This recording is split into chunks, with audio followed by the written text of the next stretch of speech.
Wake up, wake up, wake up. It is good to see you. Damon Bruce, Larry Krueger, welcome on back. Look, it is a vacation week for the most of you, but for Larry and I, there are no days off. No days off.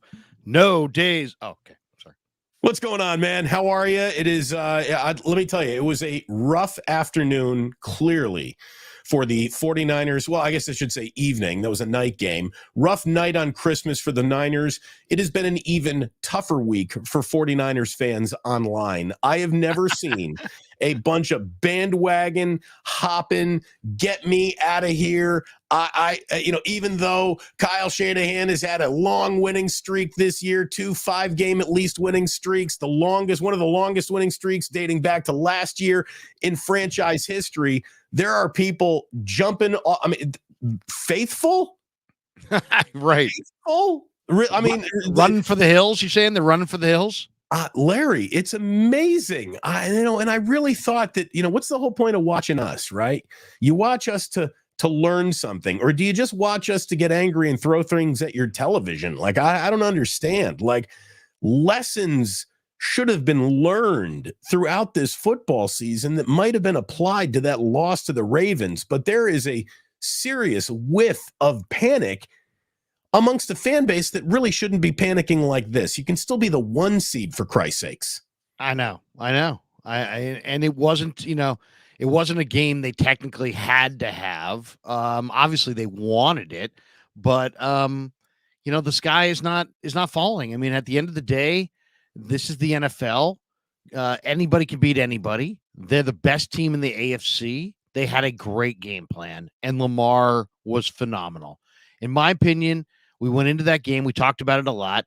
That the MVP would be defined by that football game, and I thought it was. And I really think it's Lamar. I mean, statistically, he doesn't have as good a year as Brock, but you know what? He's playing at a very, very high level. They're winning games. And I thought he locked it up. And if it's not him, then it's probably got to be CMC. And if it's not CMC, then maybe you go off the deal and you go with Tyreek Hill. But I think Brock, with the way he played in that game, coughed up his chances at the MVP. That's 1. 2, credit Lamar for everything they did offensively, because their running backs are not good. And their receivers outside of Flowers ain't that much better. And their line is dinged up. It's Lamar on offense, the Lamar show.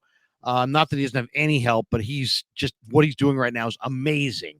And then on defense, credit that young defensive coordinator, Mike McDonald. He had a great game plan. He understood Brock Purdy's tendencies, and he, defended the space at a really, really high level. And we can get into exactly how he did it, but there were a couple wrinkles that are very interesting. So interesting, Damon, that Kyle Van Noy, the Ravens linebacker, has gone on his podcast saying that, similarly to Nick Bosa saying that the Niners had Jalen Hurts' had the script on how to beat Hurts, he feels like the Ravens put out the script on how to beat the Niners. And we can talk about exactly what that script is today, because I think he might be kind of right.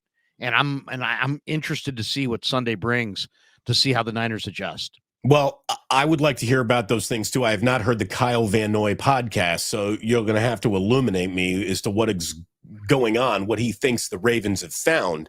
I will also say that if he even has found something, you better be as talented as the Ravens to execute it defensively. And I don't think there are a lot of football teams that are capable of being as talented as the Ravens are defensively. Beyond any of that, a big part of that is turning over the starting quarterback 4 times. Like that, and we all know that some of those turnovers were not just, oh, that was great defense. There was an awful lot of football happenstance that sort of happened Absolutely. With some of those turnovers. So I would like to know more about what Kyle Van Noy believes the Ravens have handed the rest of the NFL in terms of a blueprint to slow down Kyle, to beat Brock, to take out the Niners. Okay, so he didn't specify what exactly they're doing. He just said that he felt like they provided a blueprint. So we have to kind of guess along with what exactly he's referring to. 4 turnovers. A flukish amount of turnovers is a part of their blueprint? Well, no, I think you know who really nailed it this week is Ted Wynn. I don't know if you know Ted Wynn. I do know Ted. He's a very good breakdown guy. I like Ted's work an awful lot. Yeah, Ted is, I really sharp guy, and I've known him for a few years, and anyway, he works for The Athletic and wrote a phenomenal piece that I would encourage everybody to go check out. And basically, he just pointed out that, the Ravens like to send pressure up the middle, but in this game, they did that on that first drive with Roquan, and Kyle and Purdy threw in behind him to Kittle for a big gainer, and that they adjusted, that McDonald adjusted, and he brought edge pressure. And that edge pressure, because the Niners play with a lot of condensed formations, the corner's right there and was being able to get home on the quarterback. Then they were dropping players into the middle of the field. They already have a lot of talented players in the middle of the field, but they were dropping players into the middle of the field, trying to guess Purdy's windows, and they were crowding his windows. And Brock even said it afterwards. He said the windows were tight. So they did a real good job of understanding where he wanted to throw, when he wanted to throw. And they just put it. It's not that complicated, right? You find out where Brock wants to throw, and you make sure you've got defenders sitting in those windows. And they did their homework. And we're going to find out. And they got pressure, forced the ball out, jumped all the underneath routes. I think Brock was like 4 of 14 on the short stuff. And then so the Niners with zone then.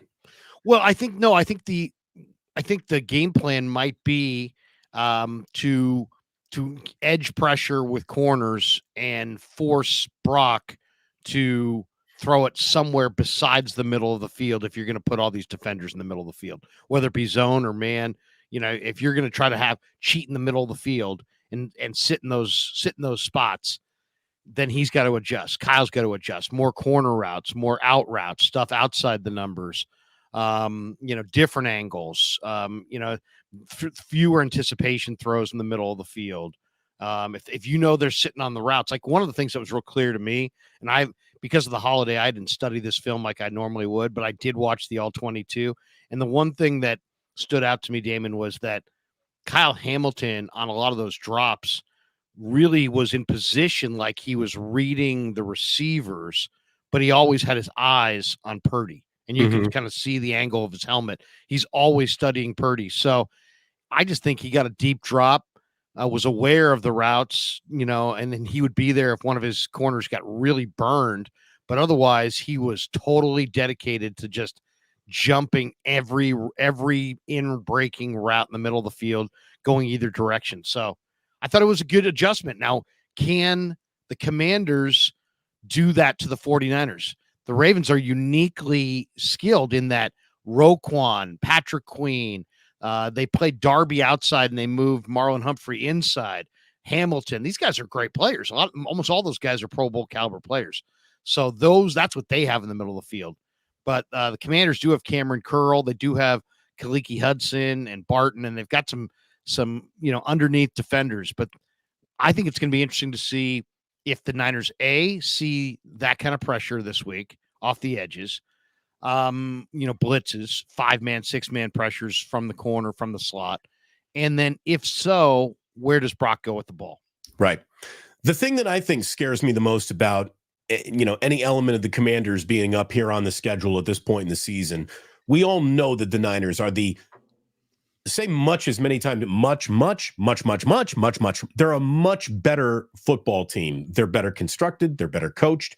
They're better executed. They got a better roster. They're better all the way around. The thing that to me makes the Commanders dangerous is Riverboat Ron literally has nothing to do but push his chips all in and just go bonkers. I mean, you could be looking at zero blitz 15 times in this game. I mean, why wouldn't the Commanders just throw out all the rules of football to try to just disrupt everything possible? The fake punt, the onside kick to begin the game. That is a franchise with absolutely nothing to lose, and I guess that makes them dangerous. What is also a little bit of a wrinkle that maybe the Niners weren't expecting after watching Sam Howell start every single game for the Commanders this year is they will not be playing against Sam Howell. Jacoby Brissett, who Larry, I got to be completely honest. Until I saw his name announced as the starting, I didn't even know that Jacoby Brissett was still in the league.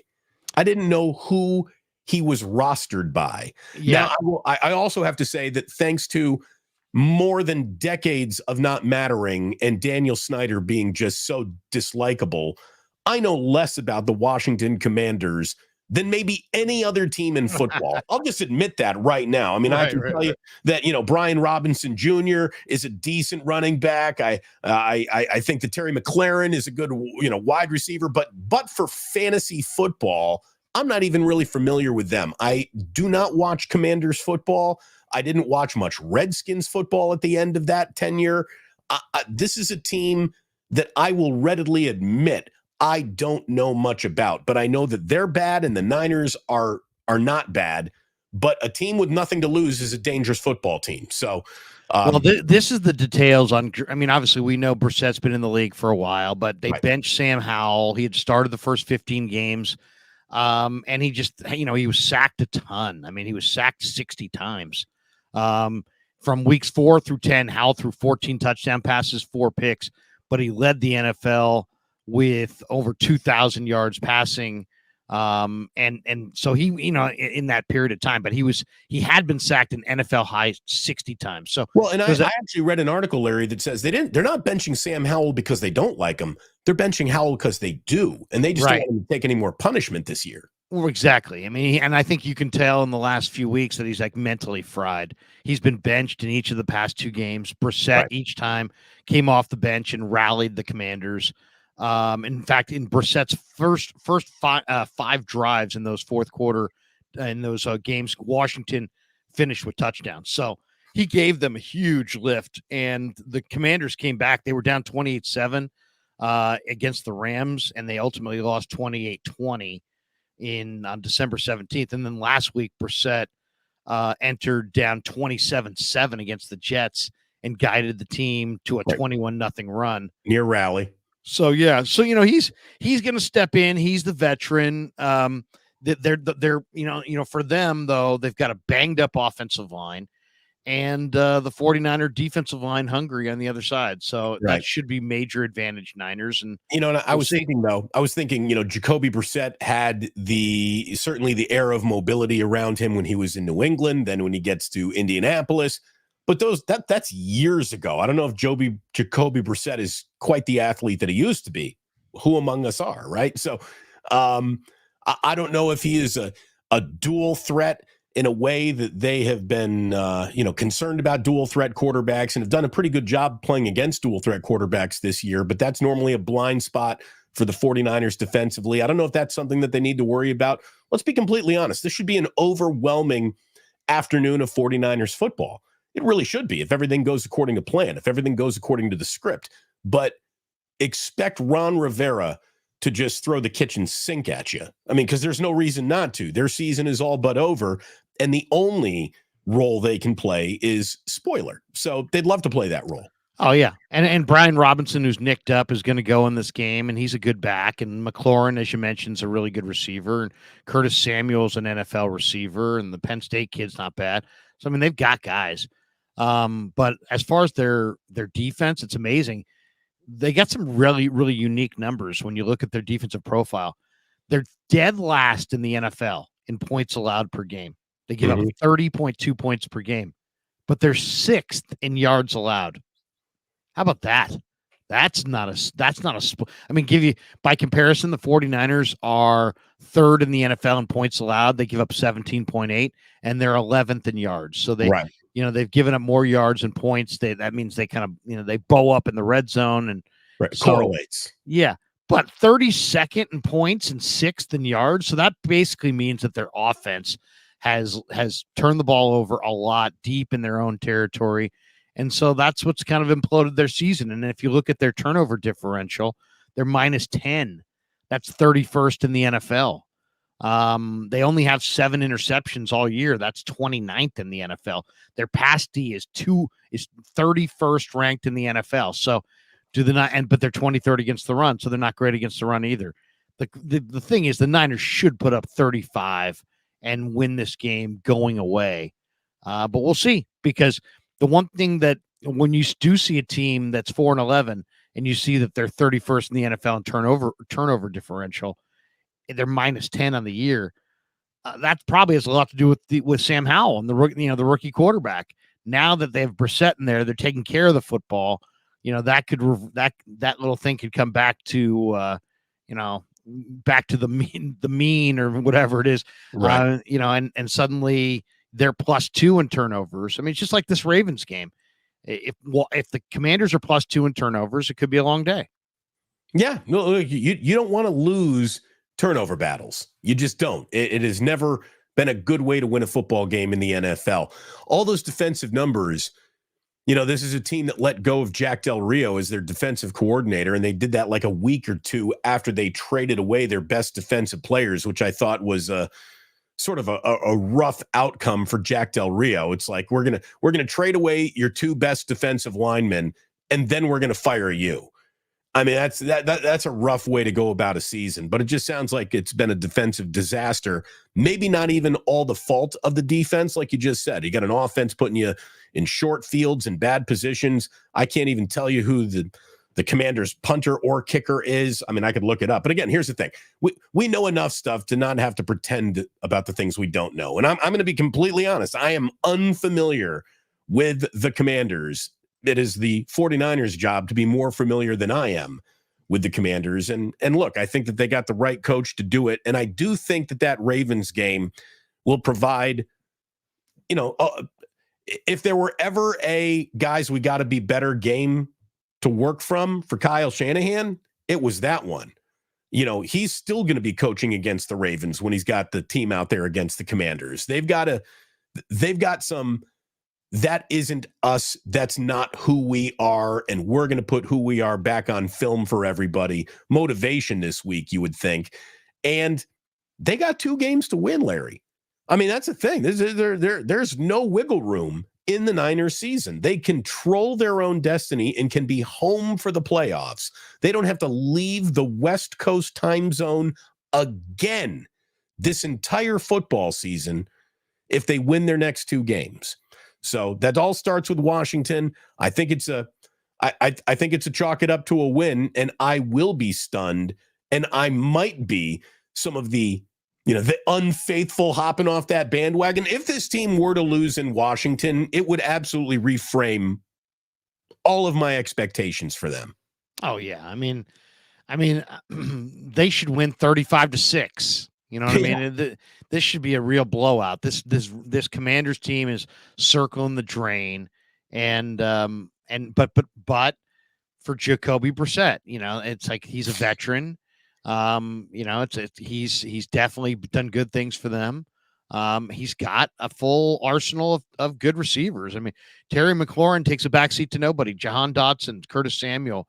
These are good players. Logan Thomas, good player. Brian Robinson, good player. So it's the NFL. The Niners are going to have to play a clean game, but if they come out, they should be able to take advantage of a Washington team that's, with their backup quarterback, 3 banged up offensive linemen, playing out the string.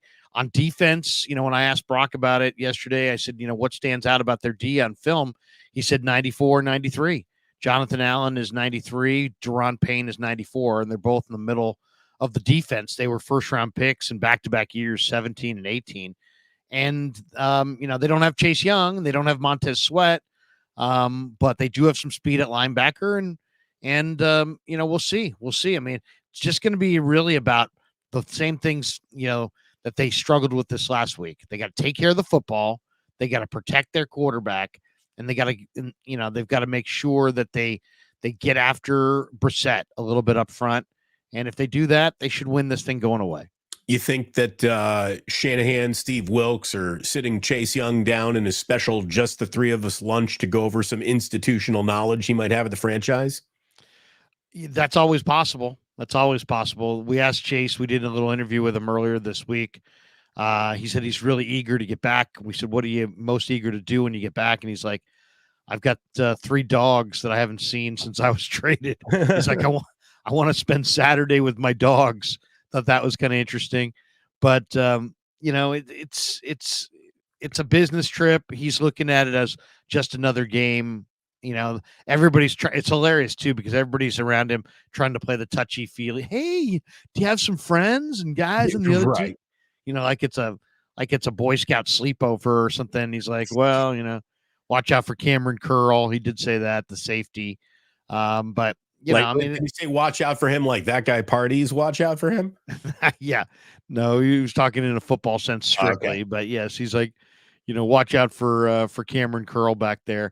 So we'll see. It's not a great Commanders defense. I mean, as those numbers represent, when you're 32nd in points allowed, you're giving up 30 a game. Jacoby Brissett's not helping you there. So we'll see. I think this sets up for a 49er, one-sided win, but it's the NFL, man, and anything can happen. So, there's been an awful lot of reaction to the terrible game against the Ravens. And I think you and I both agree that Brock Purdy played himself off that MVP one line. There is a possibility with two overwhelming performances, he could reappear, but it feels like Lamar Jackson has got an awful lot of overwhelming momentum behind him right now. And all the talent that was scored against Brock is being scored for Lamar in any sort of MVP conversation because he has so little talent around him in comparison to Brock Purdy. Or maybe, Matthew Stafford entered the MVP conversation this week. They're scoring tons of points. Yeah. I mean, they got Puka and Stafford throwing the rock, Kyron Williams running it, and then you got Higbee. And then you got Cooper Kupp and Puka and Tutu. The Rams are real, man. The Rams have scored 30 points a lot recently, and that's going to be a massive challenge for the 49ers defensively going into that game. Though, the numbers on Stafford are, they're not bad, but they're not MVP numbers. He's 3,600 yards, 23 touchdowns, 9 interceptions. And again, the way that Brock has got all that talent around him, so he can't be the MVP. Matthew Stafford doesn't have to operate in that world because he is devoid of the concept of system quarterback based on his actual talent, where he was drafted, and the fact that he's been in two systems. One smothered him, the other to allow him to spread his wings and fly. But that's a system with a state-of-the-art head coach like Sean McVay, which I haven't, as Matthew Stafford's name has entered the chat, Larry, I haven't heard anyone bring up, well, Cooper Kupp and Puka Nacua and Tutu Atwell are all three really good players. And by the way, Kyron Williams is leading the NFL in, yards per game right now. It feels like the things that get scored against Brock, because it's easy to underestimate the last pick in the draft, are not being scored against Matthew Stafford. And then other things like, statistics and team record are completely thrown out the window in this conversation. I don't understand why Brock has to be out of the conversation to make room for Stafford to be in the conversation when Dak has more yardage, more touchdowns, and only two more picks than Matthew Stafford. I mean,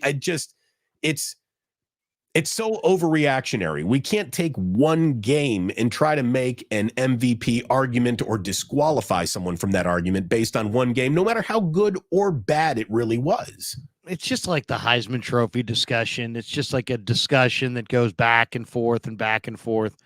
And it's just this week it's this guy, this week it's that guy. I mean, the Ravens play the Dolphins this week. If Lamar has a huge game, he may jump out in front. If Lamar has a bad game, he may fall back. If Tyreek lights it up, then he'll, jump forward, and you just never know. I mean, it's one of those things at this point where it sounds like it's, horses head bobbing down the stretch, but at the end of the day, I think it's totally secondary.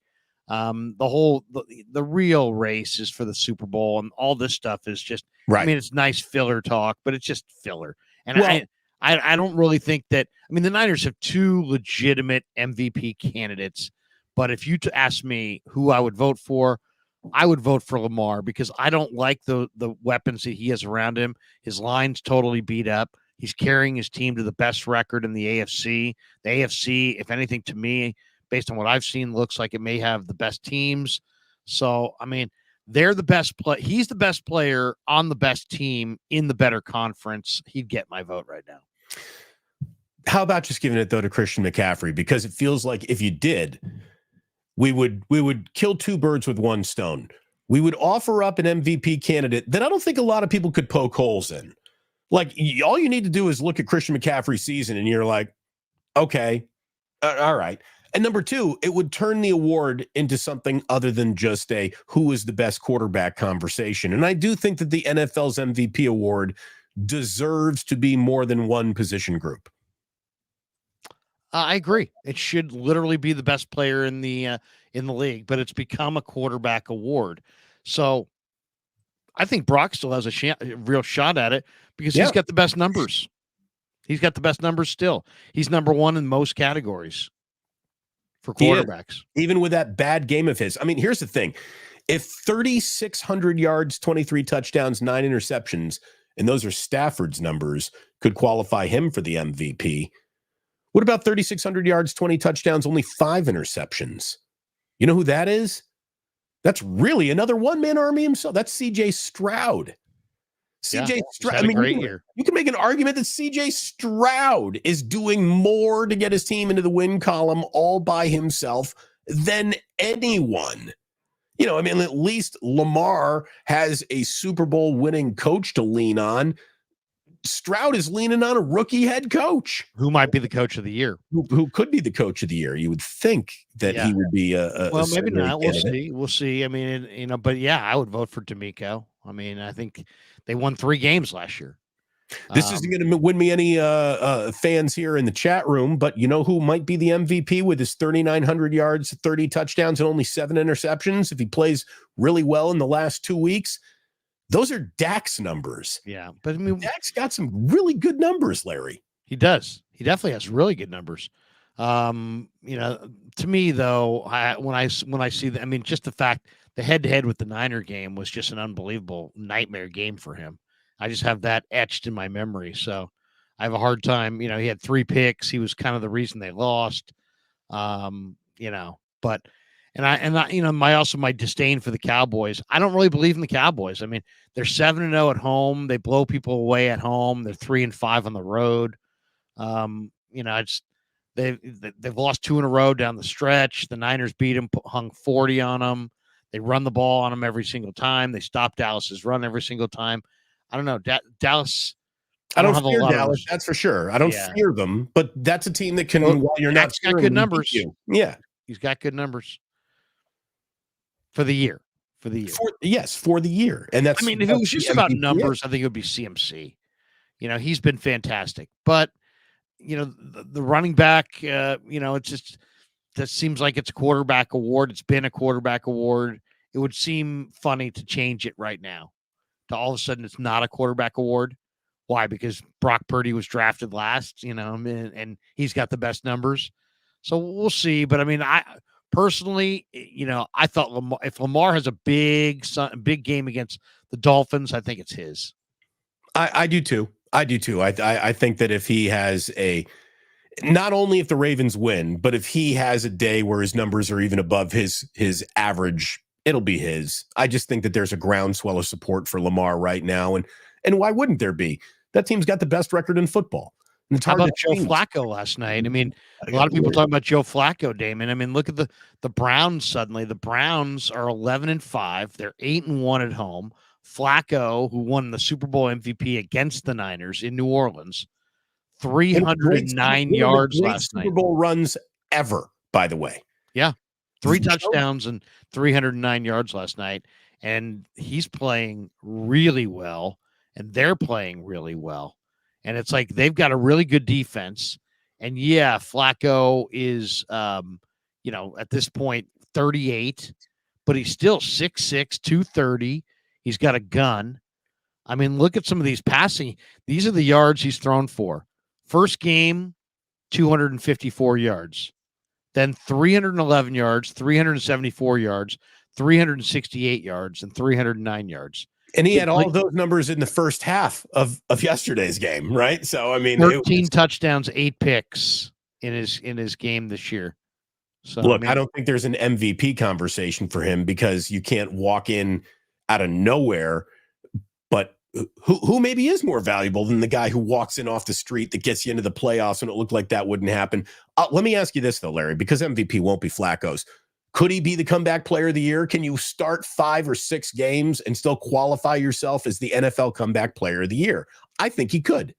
Yeah, but there's this guy, Damar Hamlin, that is going to win that award going away. But why? Because people feel bad about that? I mean, why? Yeah, I know. Why?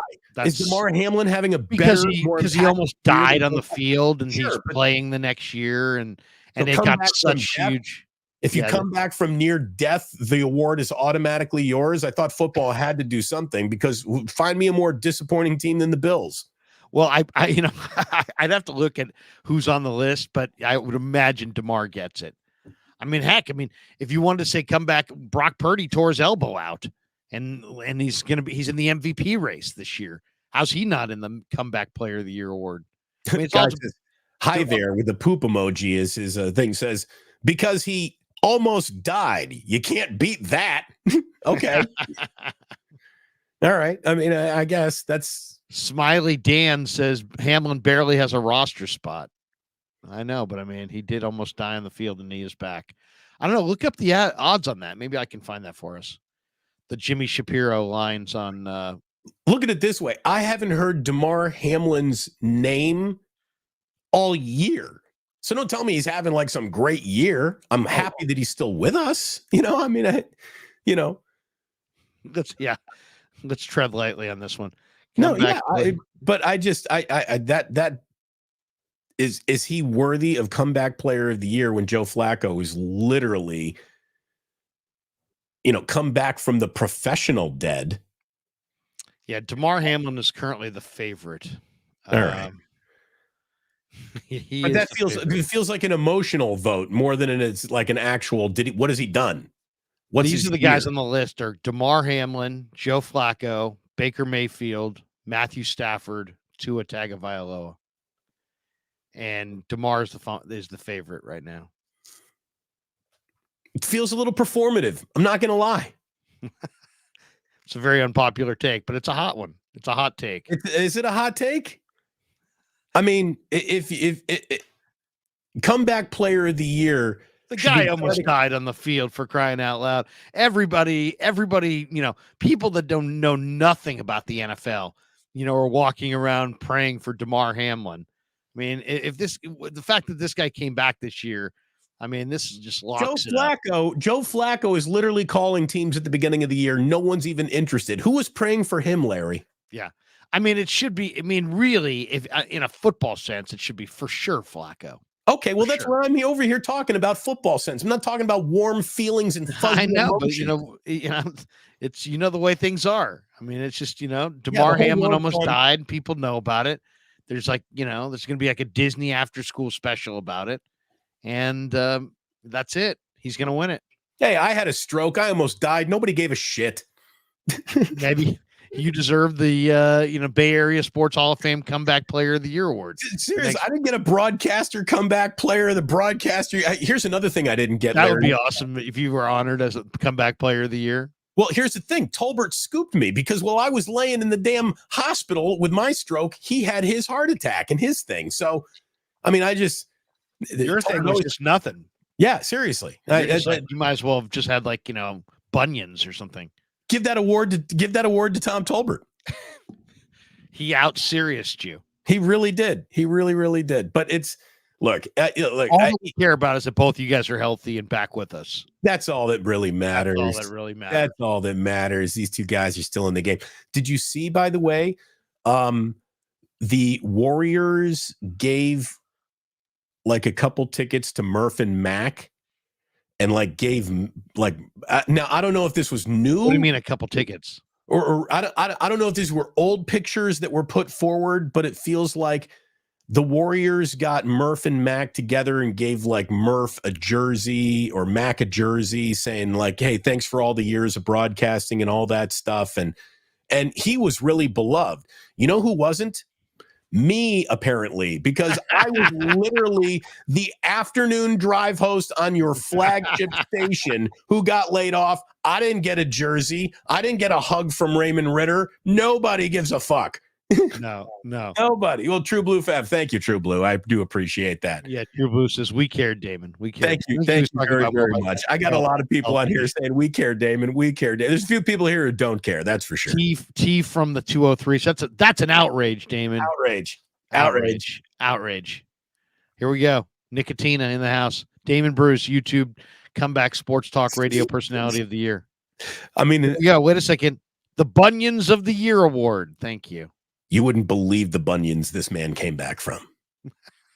This guy had to have him shaved. He had to have him assaulted.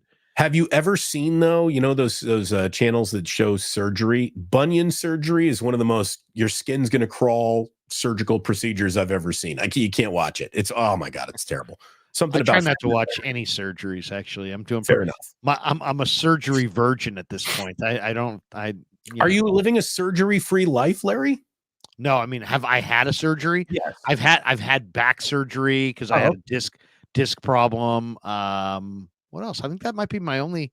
Oh, I had my tonsils out when I was a kid.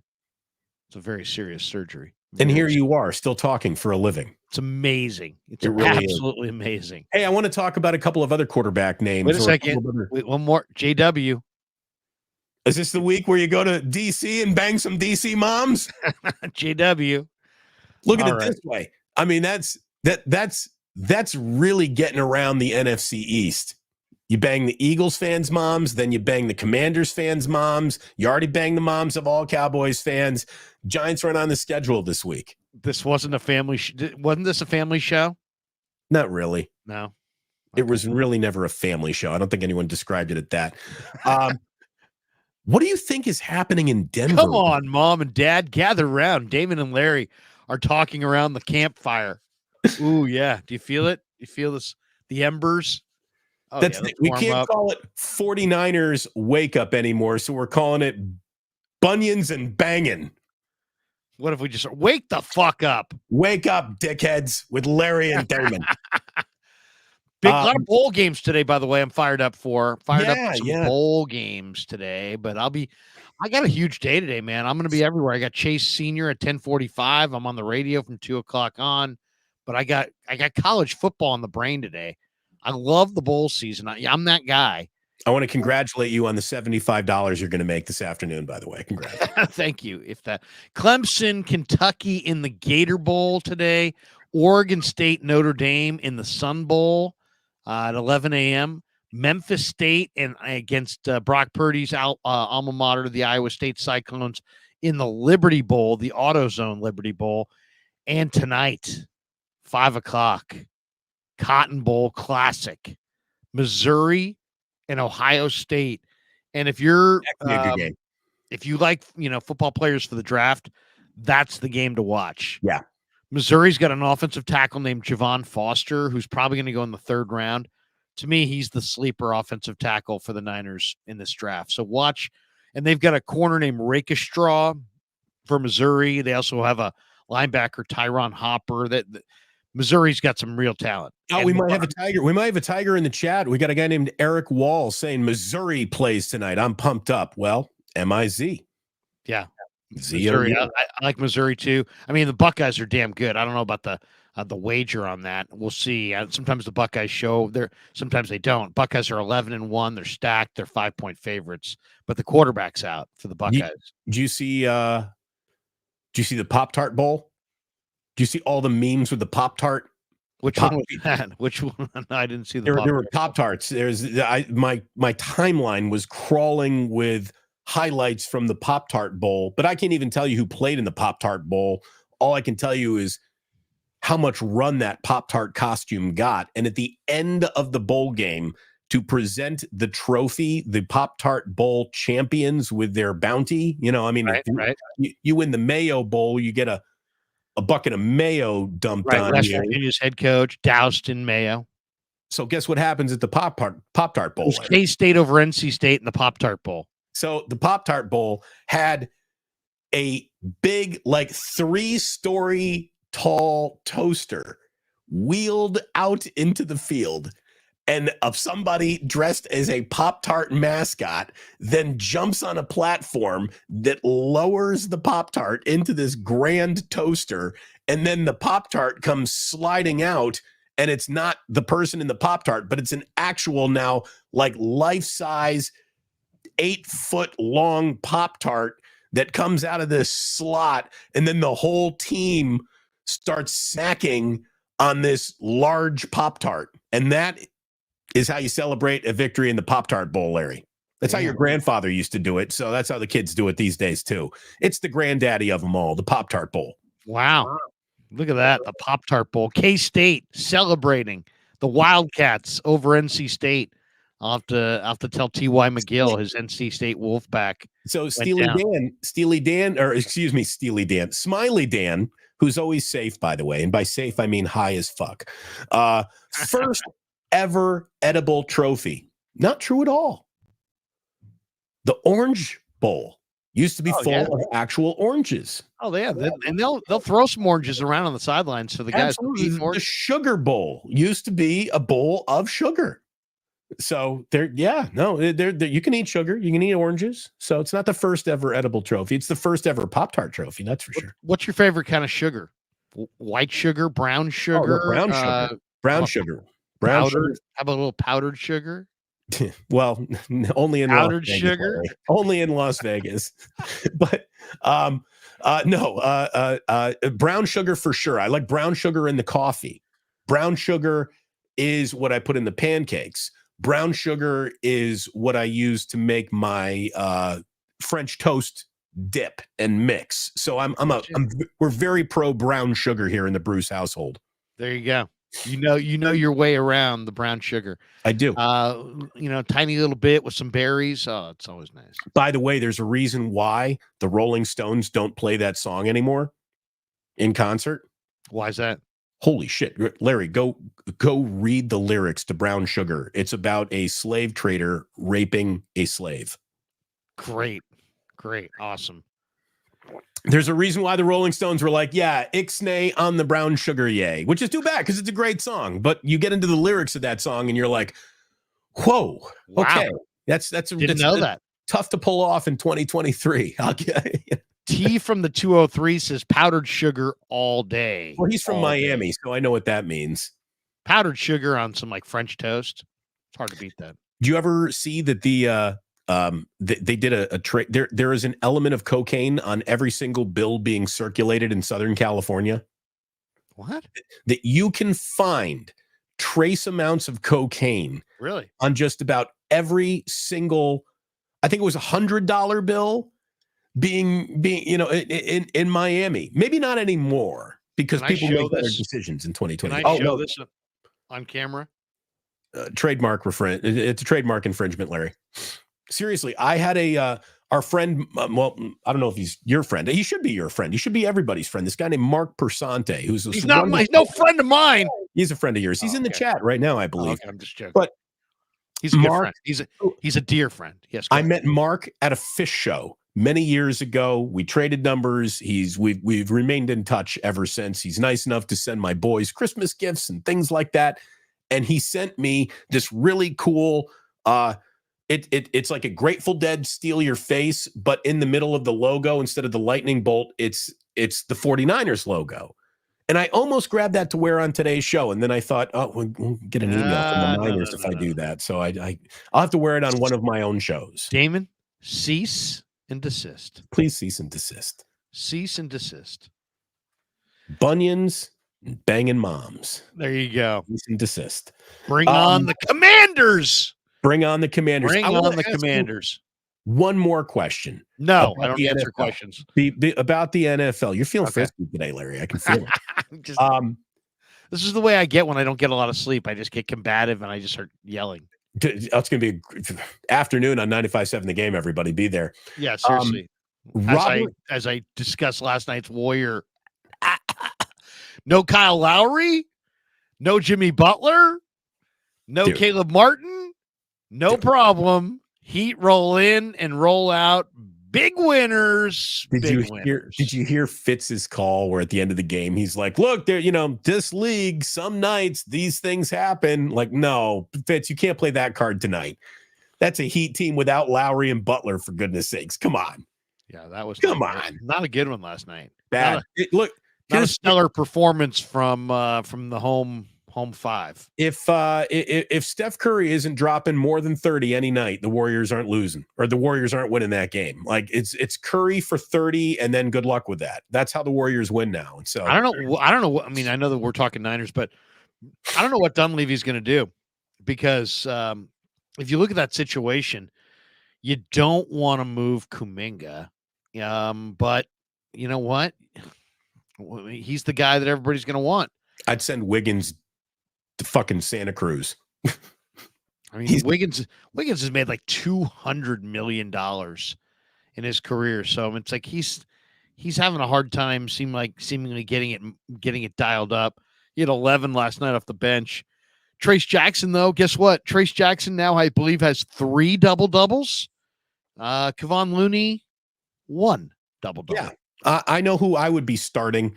This whole ceremonial this ceremonial dedication to his veterans is what's going to get Steve Kerr fired. If he doesn't start reacting to what is actually happening on his roster, not deploying the lineup based on memories of what his roster used to be, the Warriors are in trouble, Larry. Seriously.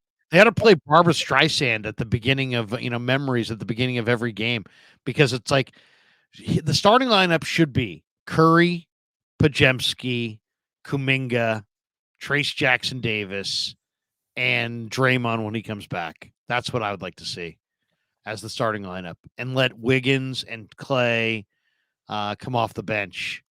Looney off the bench. Why not? I mean, it's like you've got your young guys are carrying you if you would just give them minutes.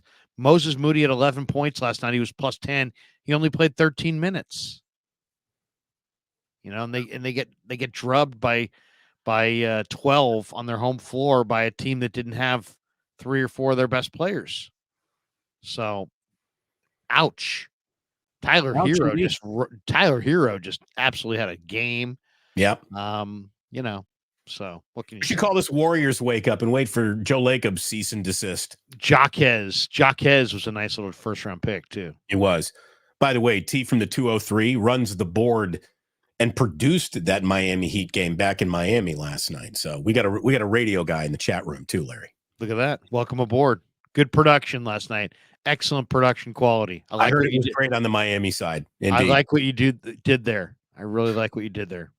Again, it's funny. People in the chat room, they just want to show you what they know, whether or not they know it or not. A guy named Alien Jazz Party, going back to Brown Sugar, saying, Damon, it's about heroin. The same as Golden Brown by the Stranglers. Now, I don't know Golden Brown by the Stranglers. Maybe that song's about heroin. I can tell you conclusively that Brown Sugar by the Rolling Stones is not about heroin. And I will read you the first. No, debated on your own terms. I don't want to talk about this. Listen to this, Larry.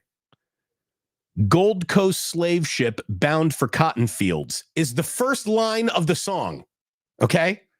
Do we need any more? No, we don't. We really don't. Slave ship bound for cotton fields, sold in a market down in New Orleans. Scared old slaver knows he's doing all right. Hear him whip the women just around midnight. Da-da-da-da, brown sugar. Yeah, it's not about heroin. It's not. It's definitely not about heroin. But thanks for popping in the chat. I appreciate you. There you go. Larry's petrified. He's like, what the hell is going on here? I wanted to ask you to bring this back to the reason why we're all here to talk about football, Larry. Right. And we saw that the New York Jets have already issued we're running this back. Robert Saleh is going to lose his job next year then, instead of this year as head coach of the New York Jets.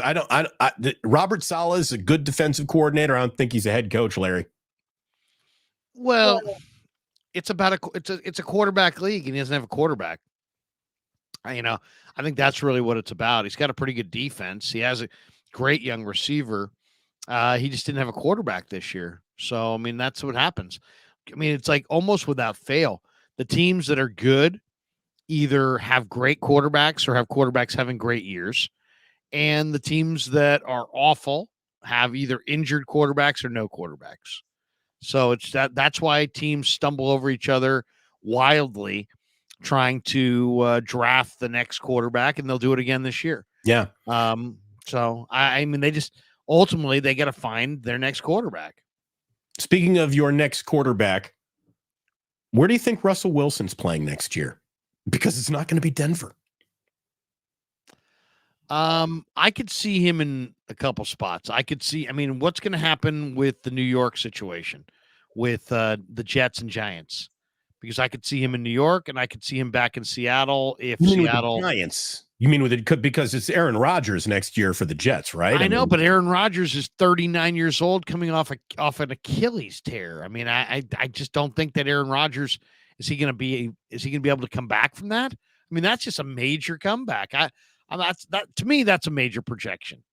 I mean, maybe medical science is at a point where a 39-year-old guy could get a torn Achilles and come back, but man, you're still playing on that crazy, terrible turf.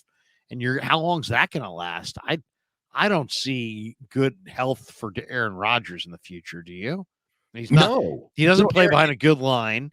I mean, that line's terrible that the Jets have. So I don't know. I don't know what to say about Aaron Rodgers, but I would say I would pencil him in. I wouldn't put it in pen, but I would say that, the Giants have shown interest in the past in Russell, and I could see Seattle being interested if they didn't want to go the rookie route. Pete's older. If he was willing to go back there, but I don't know. I'm not sure that they even want him back there. They kind of did a whole good riddance thing to him when he left. I don't know. I still think that they're sort of hoping that Aaron Rodgers comes back and saves everything and everyone. I mean, the Jets are built on a pretty good defense, some talent offensively, and an awful lot of hope in a guy who's probably a little bit too old to place all your hope in. But going back to Russell Wilson, I'd take him. I'm not one of these people that believes that Russell Wilson stinks. Well, here's the thing. He's actually starting to play well. He's actually like the Denver Broncos got off to a bad start this year, and he's starting to laugh. But wait a second. This is the tweet of the day. Nicotina. I heard the San Francisco Giants are in on Russell Wilson. The Bill character, they reveal it. Goodbye, everybody. That's the walk-off line. That is the Giants are in on Russell Wilson is the best, funniest thing I've heard all week in sports. Oh, that is awesome. They probably won't land him. Nicotina eats for free this weekend. Oh, that was awesome. Fantastic, Nicotina. Fantastic. That's great. Where's Russell Wilson playing next year? Chicago? No.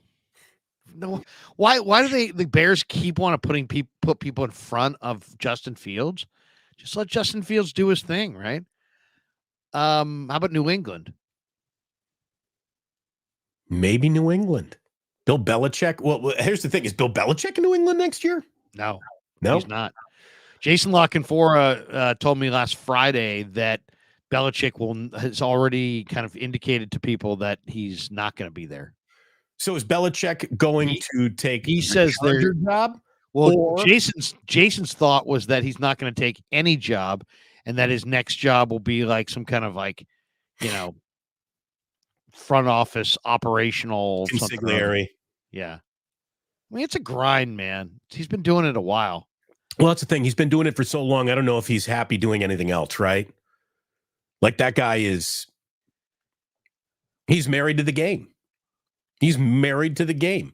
And that's another reason why, and I know Aaron Rodgers is easy to bag on, and a lot of people have bagged on him this week, and I like to bag on Aaron Rodgers too. Aaron Rodgers has no wife, no kids. He's got nothing going on for him other than a conversation with Pat McAfee, other than football. He's got nothing in his life other than football. So if there were ever a guy who might be able to come back at that age with that talent, it could be him. But it's still, it's a long shot for sure. Maybe the Commanders. Maybe the Raiders. Those are the ones I would think of. Commanders, Raiders. Do you think Mark Davis is smart enough to keep Antonio Pierce around, or is he going to get Bisaccia and try to go after a bigger name? Oh, I think they're definitely going after a big name. I would say Harbaugh is going to be. They're going to go hard after Harbaugh. I would think Harbaugh started his, NFL coaching career with the Raiders, so there's a relationship there. I think that's the dream for. I mean, that's why you clear out both spots and you're just give Jim the keys to the kingdom. I could see something like that happening. But he may also, a lot of people are talking about the Chargers job. Chargers are probably more ready to win. I mean, they've got I'd Herbert. much rather have that Chargers job if I'm Jim Harbaugh. Yeah. Oh, yeah. Much rather live in LA than Vegas. I would. Well, there's a price point on the job where like money don't matter tonight, no matter where Jim lands. He can have a Beverly Hills mansion. He can live in Bel Air. He's going to get paid enough to live in LA if that's where he wants to live. Look, you can have yourself a really nice life in some of those off the strip suburbs in Vegas. There's some good living to be had in Las Vegas if you can put up with desert heat. Yeah, I mean, I'd rather go live at, Manhattan Beach or something. Wouldn't you rather live? I think I'd rather live on the beaches of Southern California than in Las Vegas if I had my choice. I wouldn't mind rolling into Vegas for a weekend. Right. I don't think Jim Harbaugh cares about anything other than I'm coaching this team. I don't think he cares about the beach, where he lives, square footage of his house, his wife, his kids. He just wants his wardrobe, as long as he's got some khakis, right? Get the khakis, absolutely. You know what it is? We don't have very much to say about the 49ers and Commanders, other than this is a game the 49ers need to win for a lot of reasons. They're the better team in any way you want to slice it up or measure it. Plus, they need to win their next two games to have their home field advantage. And control their own destiny in the postseason. I did see a name that you and I have been talking about. I've called him more of a rumor than an actual player, but Danny Gray and his practice window has officially opened, given the fact this team has been looking for someone else to contribute at wide receiver. And Ronnie Bell really isn't that guy. Willie Snead got called up, got cut, got brought back on the practice squad. He's not that guy. Juwan Jennings is still in the concussion protocol. Might we, Larry, see Danny Gray in an offensive snap before this year is over? I think there's a chance. I really do. I'm looking at Matt Barrows' Twitter right now, where he tweets out a video of Gray just running around at practice from yesterday. And the Niners opened the practice window. You got Juwan Jennings out with the concussion. If they need an extra wide receiver, I would love to see Danny Gray out there. I mean, he's got difference-making speed. And to me, it's all about, can he stay healthy? Can he hold on to the ball in a crowd and take a hit? Can he take a hit, hold on to the ball? Can he stay healthy? If he can do those things, he runs so well.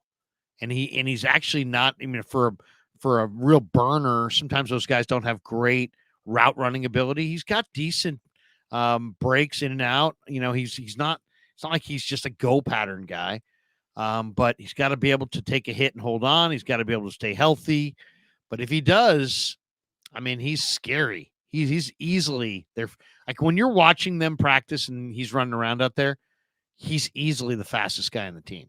But does he fit the ethos of you got to be physical? You got to be blocking downfield. When you're not a wide receiver, you're a pulled guard in this offense. Is he that right? But here's the thing: it's also about, at the end of the day, it's about. The Rams use Tutu Atwell. He's 166 pounds. Okay. But he puts tremendous pressure on the defense because of his speed. There's different ways to pressure a defense. And there's a reason that Shanahan keeps keeping Danny Gray around, despite the fact he can't ever get on the field, it seems, is because he is a absolute difference-making burner. And he ran 4.33, and I'm telling you, I've watched the guy at SMU. He plays faster than that. He really does play like a 4.2 burner. He's just a huge blur as a player, but he's not very durable. But if you can, offensive football is about creating space. And if you can use this guy and get him the ball a couple of times on big plays down the field, man, that opens things up for other guys. Well, and you know what it is, Larry, too? He represents the wrinkle that they really haven't been able to show anyone because they haven't had that wrinkle. They don't really have that player. And if we can go all the way back to nearly an hour ago, all the way back to the very first things we were talking about on this show today, you mentioned that Kyle Van Noy on his podcast said that the Ravens might have dropped the blueprint on how to beat the Niners. Pack the middle, zone away the reads that Purdy likes to make, get aggressive with corner blitzing. It's a lot harder to blitz corners when you need a guy to run stride for stride with someone who's got 4.4, 4.3 speed, right? So maybe Danny Gray can contribute before this year is all said and done. I mean, you got to honor this guy's speed. Season wrinkle. Yeah, be the late season wrinkle. Whose speed do you have to honor now on this team? I mean, that's the thing. Their burners really were Danny Gray and Ray. And then Ray went down. So, right. So he's the difference-making speedster. Is Ray coming back? You were down there this week. Well, not today. No, I mean, not this week. He's not. He may come back for the playoffs. But as far as the Niners, I mean, Eric Armstead's got the plantar fasciitis. He remains out. Aaron Banks has got turf toe. He remains out. How's the Amy Kruger plantar fasciitis? Supposedly getting a little bit better, but I'll know more in the next couple of days. A little bit better. Jair Brown has got a sprained knee, but he's been working out on the side. I know he's trying to get back, but I don't think he'll play this week. Juwan Jennings is in concussion protocol, and I'm not sure when he'll get back. Jalen Moore also concussion protocol, and they had Brown working out on a side field. So we'll see. I mean, this is why the one angle in this game that we haven't talked about is that the 49ers may have to go up against Jerron Payne and Jonathan Allen, who are two of the better defensive tackles in the game, with kind of a makeshift offensive line. I did an interview in the locker room yesterday with Ben Barch. There's a very good chance that Ben Barch is going to play in this game. You've got is he going to start? Well, I mean, that's the thing. I mean, I think he'll probably wind up starting at left guard. If you ask me, Trent Williams did practice yesterday, so I think it will go Trent Williams at left tackle, Barch at left guard, Brendel at center, Feliciano at right guard, and McKivitz at right tackle, with Burford on the bench, and I'm not sure who else, but that would be basically how I think the rotation would go for the Commanders. So, they're it's a new offensive line configuration. It's, can they protect for Purdy? Can they open run lanes? Can they win a game with, maybe out their best defensive lineman again and Eric Armstead and without, maybe a key guy in Aaron Banks at left guard. So, this is going to be a gut check here because, as you said before, the Commanders have nothing to lose here. Absolutely nothing to lose. And, Rivera is probably gone at the end of the year. Brissett's trying to earn a contract, and he's fresh. And, the 49ers are coming in, limping in, traveling across the country on a short week. So it's going to be a difficult game to get for sure. I hope it isn't, because the following week's game has become more difficult than a lot of people probably thought it would be. But, I mean, Kyle's ownage on Sean McVay should never give you an overconfidence in beating the Los Angeles Rams, especially with the way that Kyron Williams and Stafford and that offense is executing right now.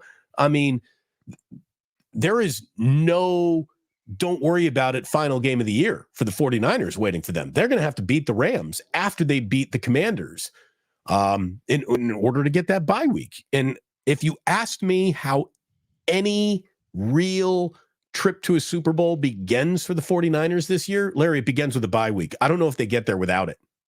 I agree.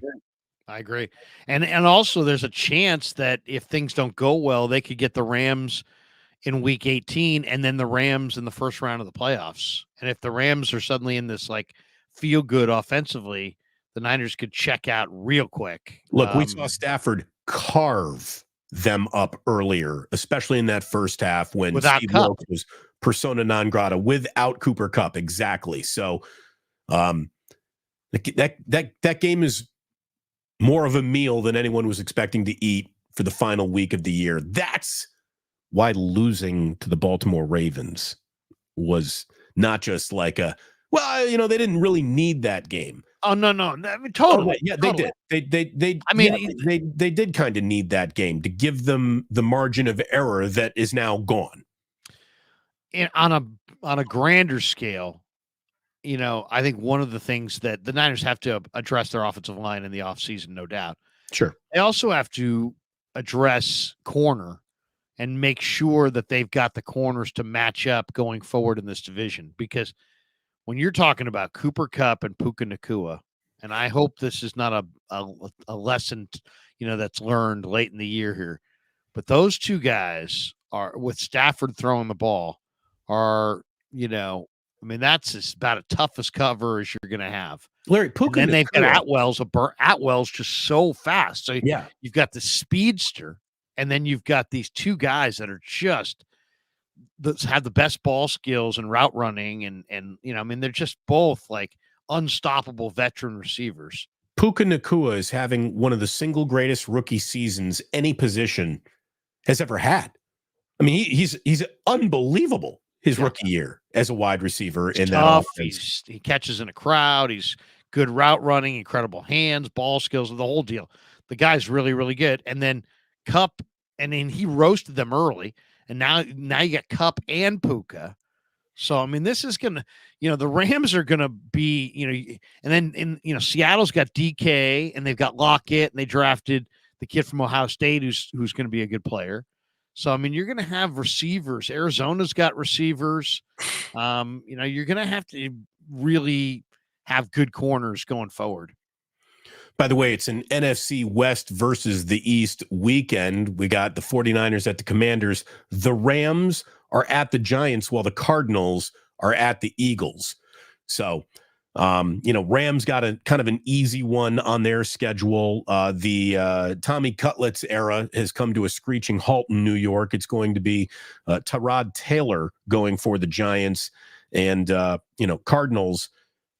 It's hard to even give them a puncher's chance going into Philadelphia. They're probably getting creamed. Yeah, but I mean, we'll see, because that's Gannon going against his former team. So there's some emotion there.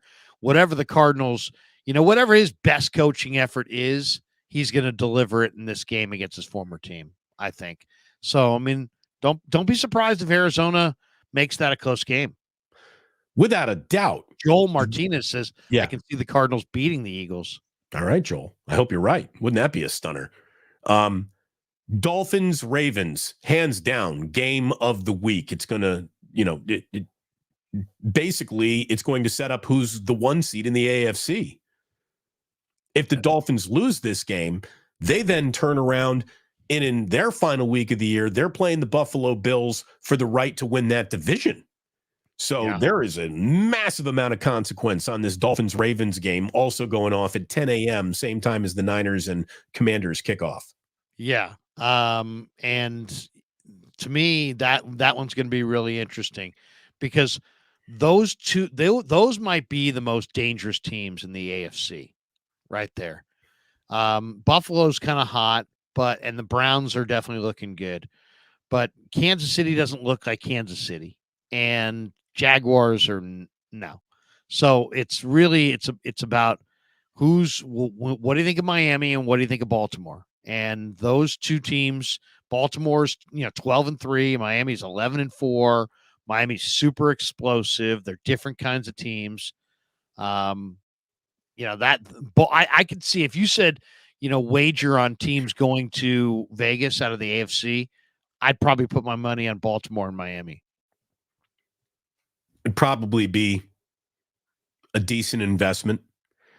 We've talked all about, the teams in the NFC that can really be contenders here. It's been the Eagles, the Cowboys, and the 49ers that have really separated themselves. The Tampa Bay Buccaneers, look, they can win the NFC South with a win this weekend. So, they are going to be very much on red alert this weekend. What do you think of the Detroit Lions in terms of, okay, that's a team that no one wants to see in the postseason? Do you even give them that moniker? No one wants to play the Detroit Lions. I have trouble seeing that. Well, I mean, they're an interesting team. On offense, they've got 3 dominating offensive linemen. Yeah. Penei Sewell, Frank Ragnow, and Taylor Decker. So the guards, just okay, but the tackles in the center, elite. So they got a great offensive line. People talk about Dallas's offensive line. Detroit's offensive line is even better. Might be the best they've got football, not named the Philadelphia Eagles, right? A really good line, and they're all in their prime. And then you got Amon-Ra St. Brown. Jamison Williams is a home run hitter. Jahmyr Gibbs has got lots of speed. David Montgomery, Sam Laporta. They've got, the makings there of a very good group of weapons. Laporta is one of the best young tight ends in the game. Amon-Ra St. Brown is one of the best receivers that nobody knows about. And Jamison Williams, a ridiculous speedster home run hitter. Gibbs catches the ball out of the backfield. They got great weapons.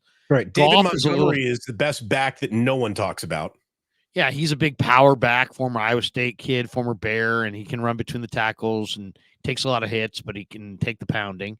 And then Gibbs is their speedster. He can catch it. He's got great wheels. So, I mean, they're offensively, they're no fun. Defensively, Hutchinson's a star, but their line around him is just okay. And their linebackers, Jack Campbell is a future outstanding linebacker. But, I think their linebackers are just marginal. Anzalone, Derek Barnes, they're good. I mean, it's a solid group of linebackers. It's nothing special. But then what happened is they lost Chauncey Gardner-Johnson and they lost Emmanuel Mosley. Right. To injuries. If they had those 2 guys healthy, I think they would have been really, really dangerous because Brian Branch, the second-year nickel out of Alabama, is playing great. And Melifonwu is a big, physical, strong safety. Kirby Joseph's a good cover guy.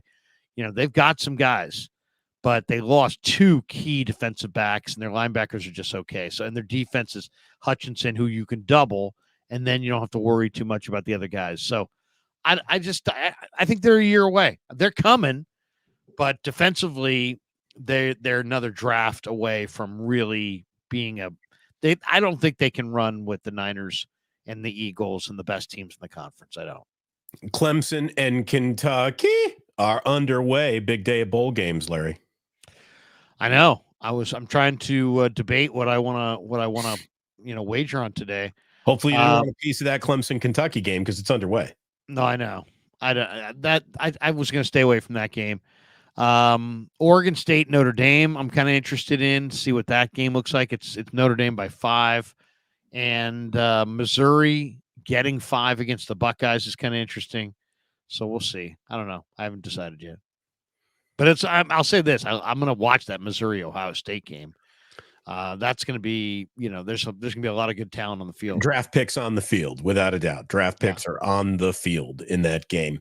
A very, very, like I said at the beginning of the show, a rattled week for Niners fans. And I really don't know why they would use 4 quarters of data points as a reason to just discredit everything that has happened to this point in the season. But there's a lot of bandwagon jumping. It is a much lighter bandwagon going to Washington, which is just really odd. Because, again, 2 wins away from being the 1 seed. If I'd walked up to any of you at the beginning of the season and said, you finished the year as the 1 seed in the NFC, is that going to be enough for you? Who would have said no to that? The Niners are right now at plus 230, the favorite to win Super Bowl 58. The Ravens are second at plus 380. The Eagles at third at plus 800. Miami's fourth at plus 850, tied with Kansas City. The Bills then come in at plus 1,000, Dallas plus 1,100, Detroit plus 1,800, Jacksonville plus 3,500, Browns plus 3,500. May want to throw a little shekel or 2 on the Browns at plus 3,500. There's value right there with the Browns. Joe Flacco just That would be an incredible story, but you know what? I could see it. I could see the Browns there. Their defense is good enough, and Flacco's, Flacco's got good weapons, and they can run the ball. Their O-line is not what I thought it was going to be. If they still had Nick Chubb, really look out. What a consequential injury that was all the way, opening week or week 2 did that happen? To the Steelers, yeah. Yeah, when Chubb went out. Minkah Fitzpatrick took a bad angle. Week 2. That's right, because at the week 1 at the Steelers was the 49ers, so it was week 2, I guess. Feels like a lifetime ago, but interesting stuff, man. I love this time of year. There's so many balls in the air. There's so many teams that, thought that, they'd have the kind of season where they could kick it into rested up mode here. No, it is a sprint to the finish once again around the NFL. And I absolutely love it. We're going to have a good weekend of football for sure. I think this is set up to be a fun weekend. And then you got like your New Year's Day bowl games coming up. The big boys are moving into town. And, it is a great time of the year. Really. What do you think in the playoffs? We haven't even talked about the college football playoff, but I'll say this. I'm looking at those games, and I don't know how they're going to shake out. But I just think I think Michigan's better than Alabama. But if you give Saban that much time and all the athletes they have, I think Alabama gets Michigan in the Rose Bowl, and then. In the other game, I know there's a lot of people that think that Texas is the best team in the country. I think Washington's going to beat Texas. And I think there's a very good chance that the Washington Huskies are going to wind up beating Alabama in the national championship. In the final year of the Pac-12, we're going to see a Pac-12 team win the national championship. Well, first of all, from just a storyline standpoint, I hope you're right, because that would also be good things for Michael Penix Jr., who I've been rooting for ever since he was in Bloomington plying his craft. He's awesome, by the way. He's totally 33 touchdowns, 9 picks, 4,218 yards so far for Penix. Let me tell you, if not for the fact that his body can also be labeled damaged goods, he might have been the number 1 pick in the draft, Larry. He might have been the number 1 pick in the draft if he had never torn his ACL, if he had never gotten the injuries that caused him to miss time early on in his college career. Maybe one of the greatest arms I've ever seen. He's got a cannon. He really does. He's got a cannon, but it's not just. He's not just a let me throw the ball hard guy. He's got all kinds of clubs in his bag. He can make a lot of different throws. He's a talented kid. He really is. How about USC? USC says Caleb Williams isn't playing because he's going to be the number 1 pick in the draft. So they start their backup, and he throws 6 touchdowns in the Holiday Bowl. I saw that. Miller Moss. Yeah, Miller Moss. 6'2", 200-pounder.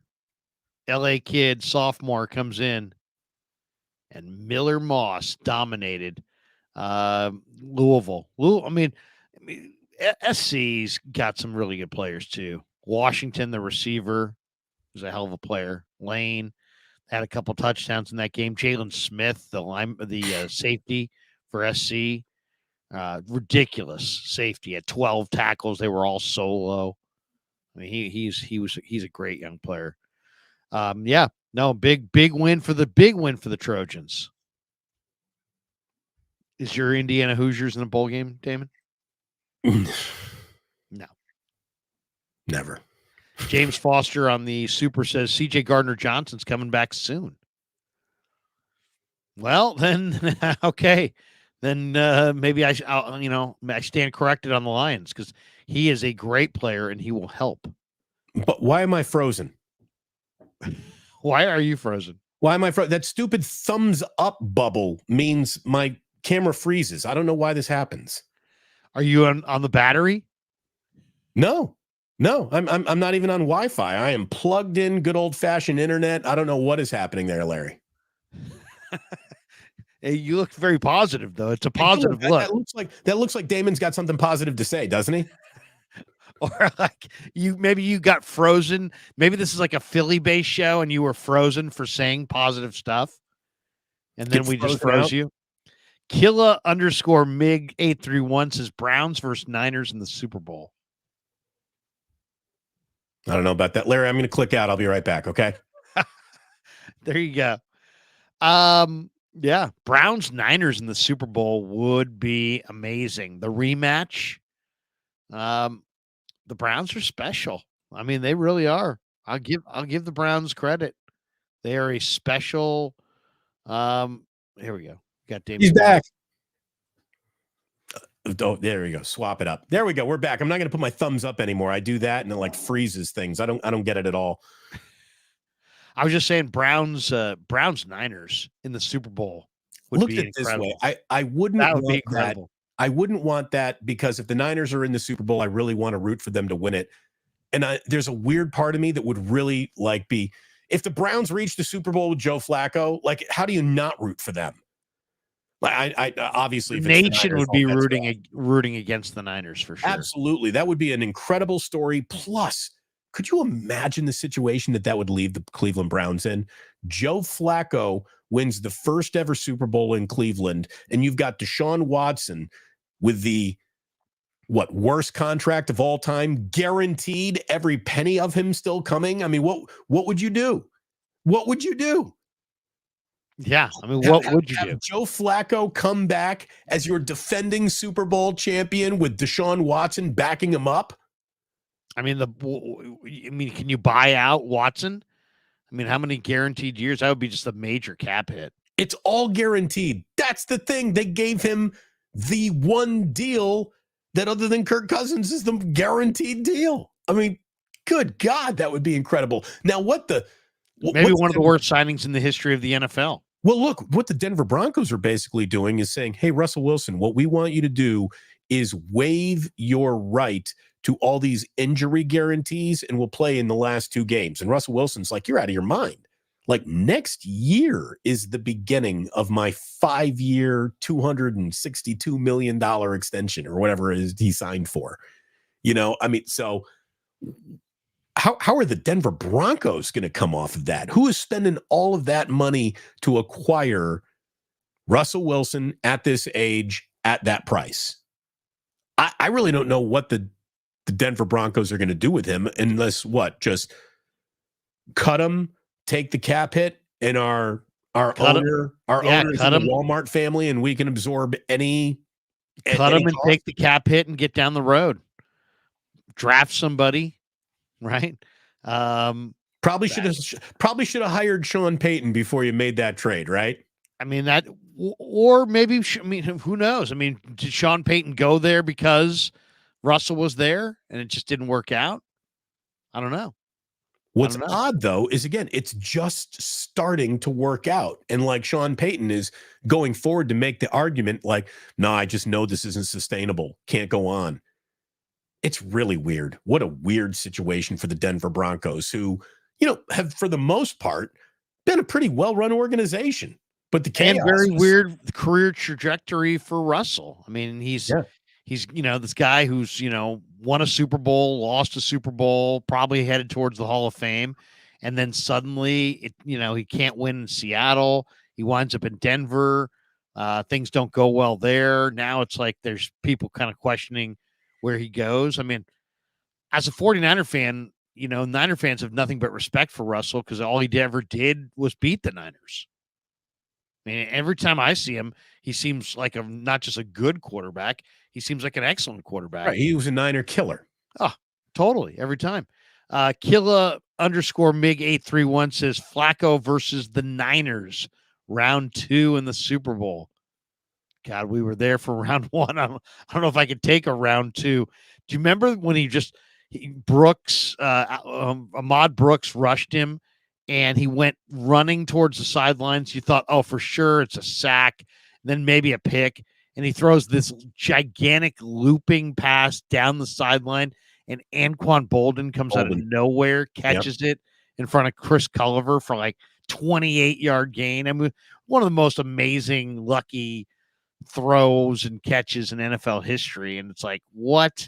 And Culliver had a bad game in that. Culliver Super had a Bowl. bad week. Didn't Yeah, he say something disparaging about gay players or gay something? And so he had a bad week. Yeah, he picked a fight with the gay community the week of the Super Bowl as a Niner. What are you doing? I mean, it's like, what are you doing, dude? What are you doing? And then he played terribly in the game. I mean, it was he really capped his. That was the coup de grace week for Chris Culliver. Yeah, he could have used some deer antler spray that evening too. Yeah, something. I mean, anything would have saved him. But yeah, he struggled. He struggled. No, I haven't thought of the name Chris Culliver since that night. Thank you very much, Larry. Now this game was on television the other day, and I watched it again, and I was like, oh my gosh, there were so many things that were so interesting about that game. One of them was that Alex Smith during the timeouts was just absolutely in the ear of Colin Kaepernick. I mean, you could see, Smith was like holding court. He was just like in his ear, talking to him, telling him things. No pouting. No, I didn't get an opportunity to play in this Super Bowl, so I'm going to just sit here and be angry and stare at a Microsoft Surface tablet. No, it's like, I'm not, he was so trying to help Kaepernick through that game. It was really, really incredible to watch. And then Kaepernick made some amazing throws in that game. My God, just lasers, just absolute lasers. And then Dante Whitner and Deshaun Goldson were just savage as far as the hitting. I mean, you forget how those guys hit. Those guys were just, the most ferocious hitters of all time. Obviously Ronnie and Atwater and, there's all kinds of guys through history, but Whitner and Goldson were just savage hitters. I mean, those guys just hit so hard. The ball came jarring. They would just have these jarring hits and the ball would just go flying. I mean, Whitner especially you think of him now on TV. So, he's outspoken at times, but he's kind of soft-spoken. This guy was just the thumper of thumpers. Right. Dante Whitner's all like round rim glasses and turtlenecks these days, and you forget who he was. Yeah, he was just, not dirty, but just, he laid wood, man. Just destroy you. And just the strikeout, whatever the key point was, he would hit you right there. Because, guys they were just jarring hits. So, those two guys stood out to me.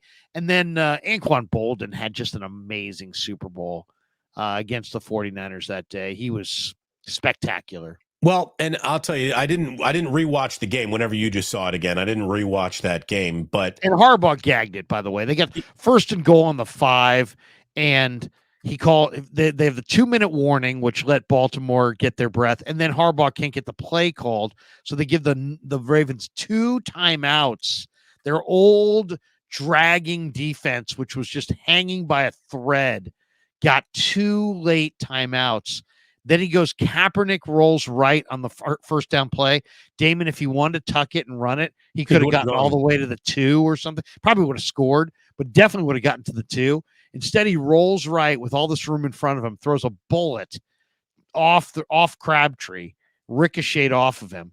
And then, it was just they made just such bad decisions. It's easy to look at that first and goal. It's easy to look at that goal to go entire sequence and say that's where the Super Bowl was blown.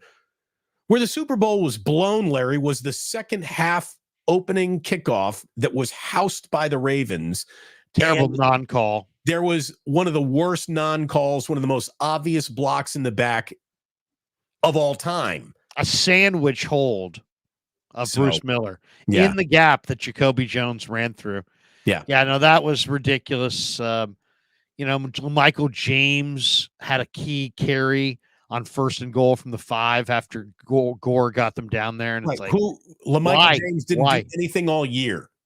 And you got him first and goal in the Super Bowl. First and goal from the 5, and you hand the ball to Michael James because you're giving Frank Gore a rest. It was just Harbaugh gagged that thing away. We can talk about Jimmy Garoppolo missed the throw, to Emmanuel Sanders in the in the Super Bowl against Kansas City. If that game had gone 10 more minutes, the Kansas City would have won by even more. I mean, the Kansas City just had an awesome offense, and when they got rolling, you couldn't stop it.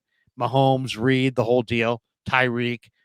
But first and goal against the tired old Ravens in New Orleans with Frank Gore, and you have 2 minutes and 30 seconds left. It wasn't like you have 30 seconds left. You had 2:30 left. You're on the 5, and you cannot punch it in.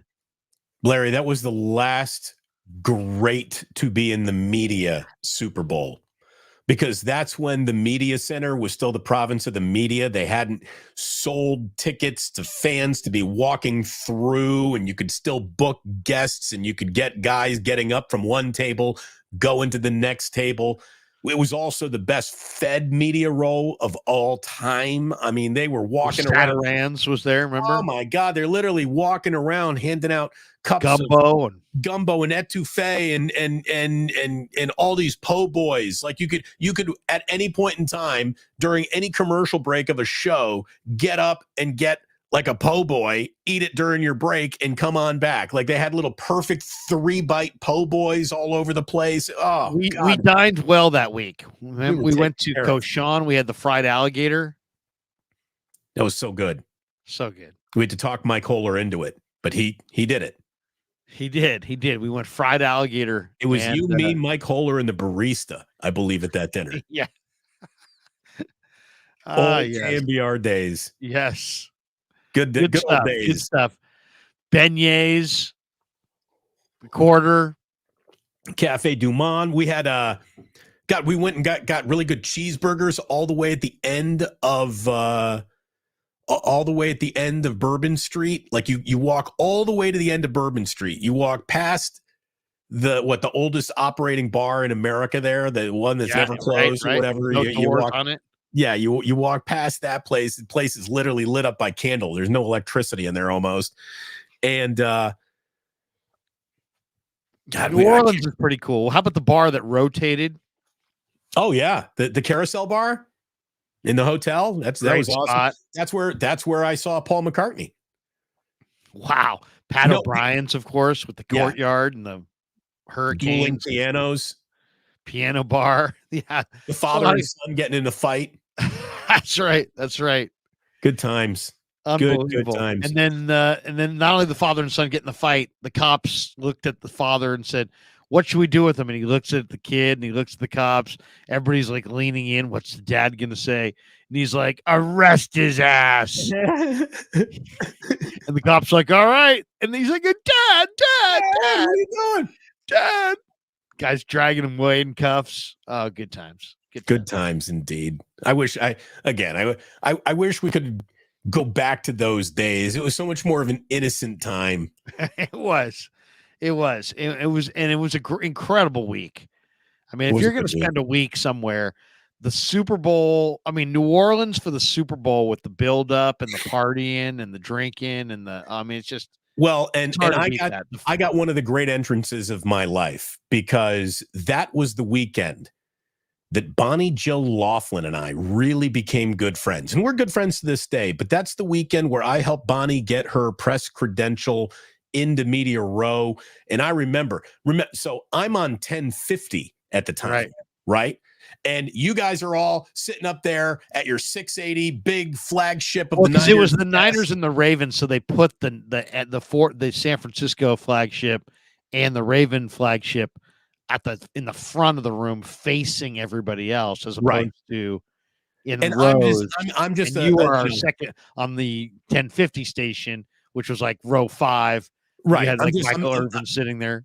Right, exactly. You guys are the flagship station, and I'm doing an interview with Jerry Jones and Michael Irvin, who came to see Bonnie, and Bonnie is like this magnet of NFL talent that's just coming to me, and everyone's like, who the hell's this guy getting all these big interviews?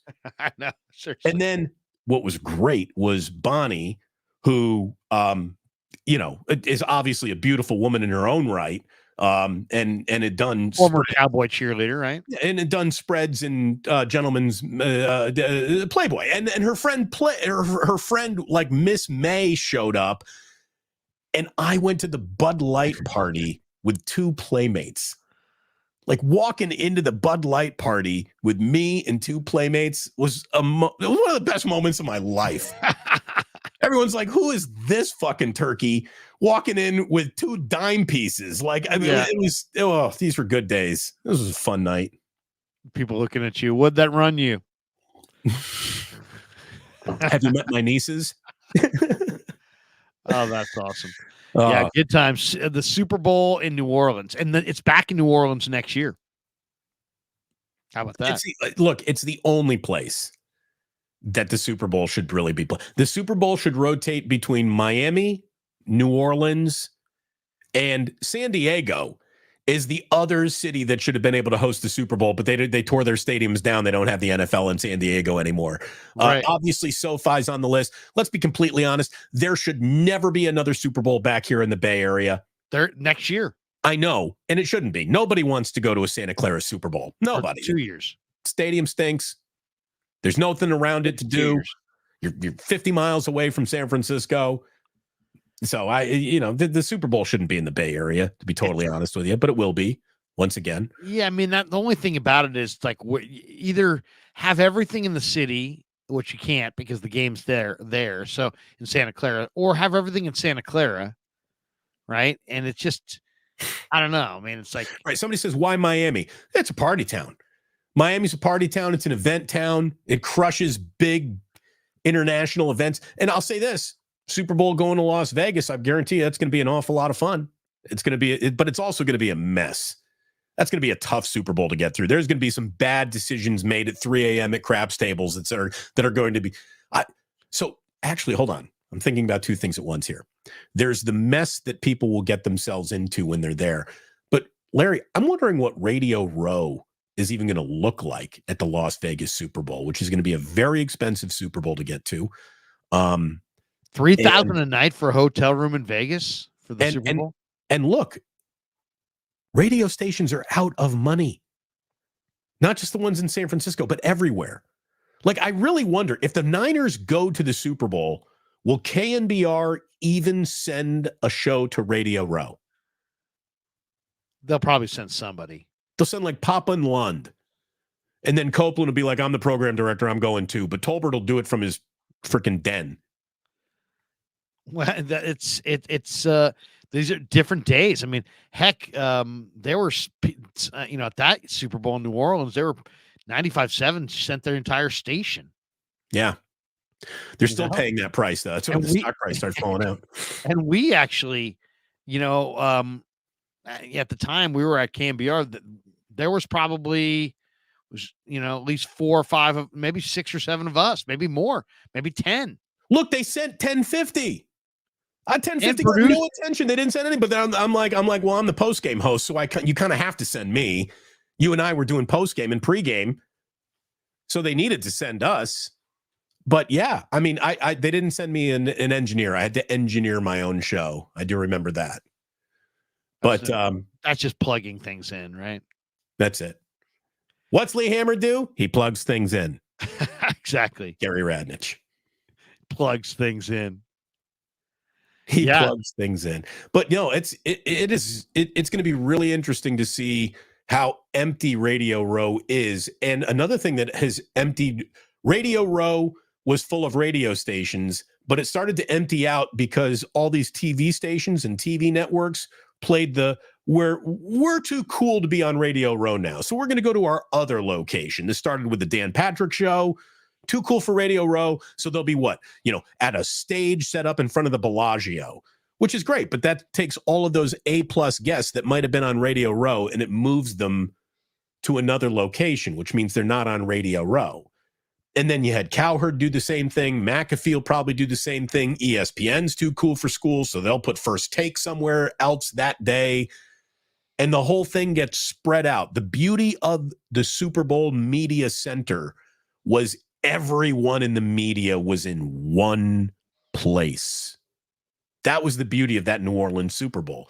Totally. Everybody was in one place.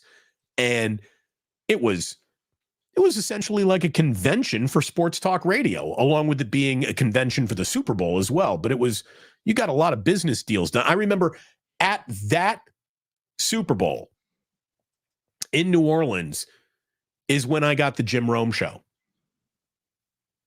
to fill in. And all the times I filled in on the Jim Rome show, like you could meet people who were there, who were like decision makers, and you could yes. go be like, "Hey, let's go have a beer and we'll talk about it." Yeah. Yeah. Jay Stu and I had a beer. We talked about it. Jay Stu, who slept on my floor in my apartment in San Francisco for 3 months. You and was that the Ed Gorlick apartment? Yes. See, I know things. Yeah. I know where the bodies. My old college roommate. We first graduated college. We had a place in the city before I got married, and Jay Stu, who would later go on to great heights working with Rome, stayed on the floor in the hallway, just like walking over this guy every day for like literally like 2-3 months. Smiley Dan says Jungle Damon was some good stuff. It was fun. It was fun. I remember the first time I did Jim Rome, my two guests that day were Mike Silver and Ray Ratto.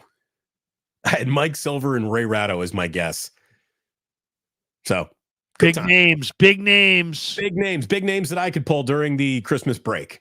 Dusty Gold says Larry loves the raucous bars in the French Quarter. Fits right in. Oh yeah, I do. I really do. I could do the New Orleans thing. I mean, also back then I was doing 9 a.m. to noon Pacific, which was 11 a.m. to 2 p.m. Central, which is absolutely the best time you could ever do a radio show in New Orleans. Right, because it's hopping. You don't have to get up early, so it means you can have fun from the night before, and you get out enough time to go make a night of it.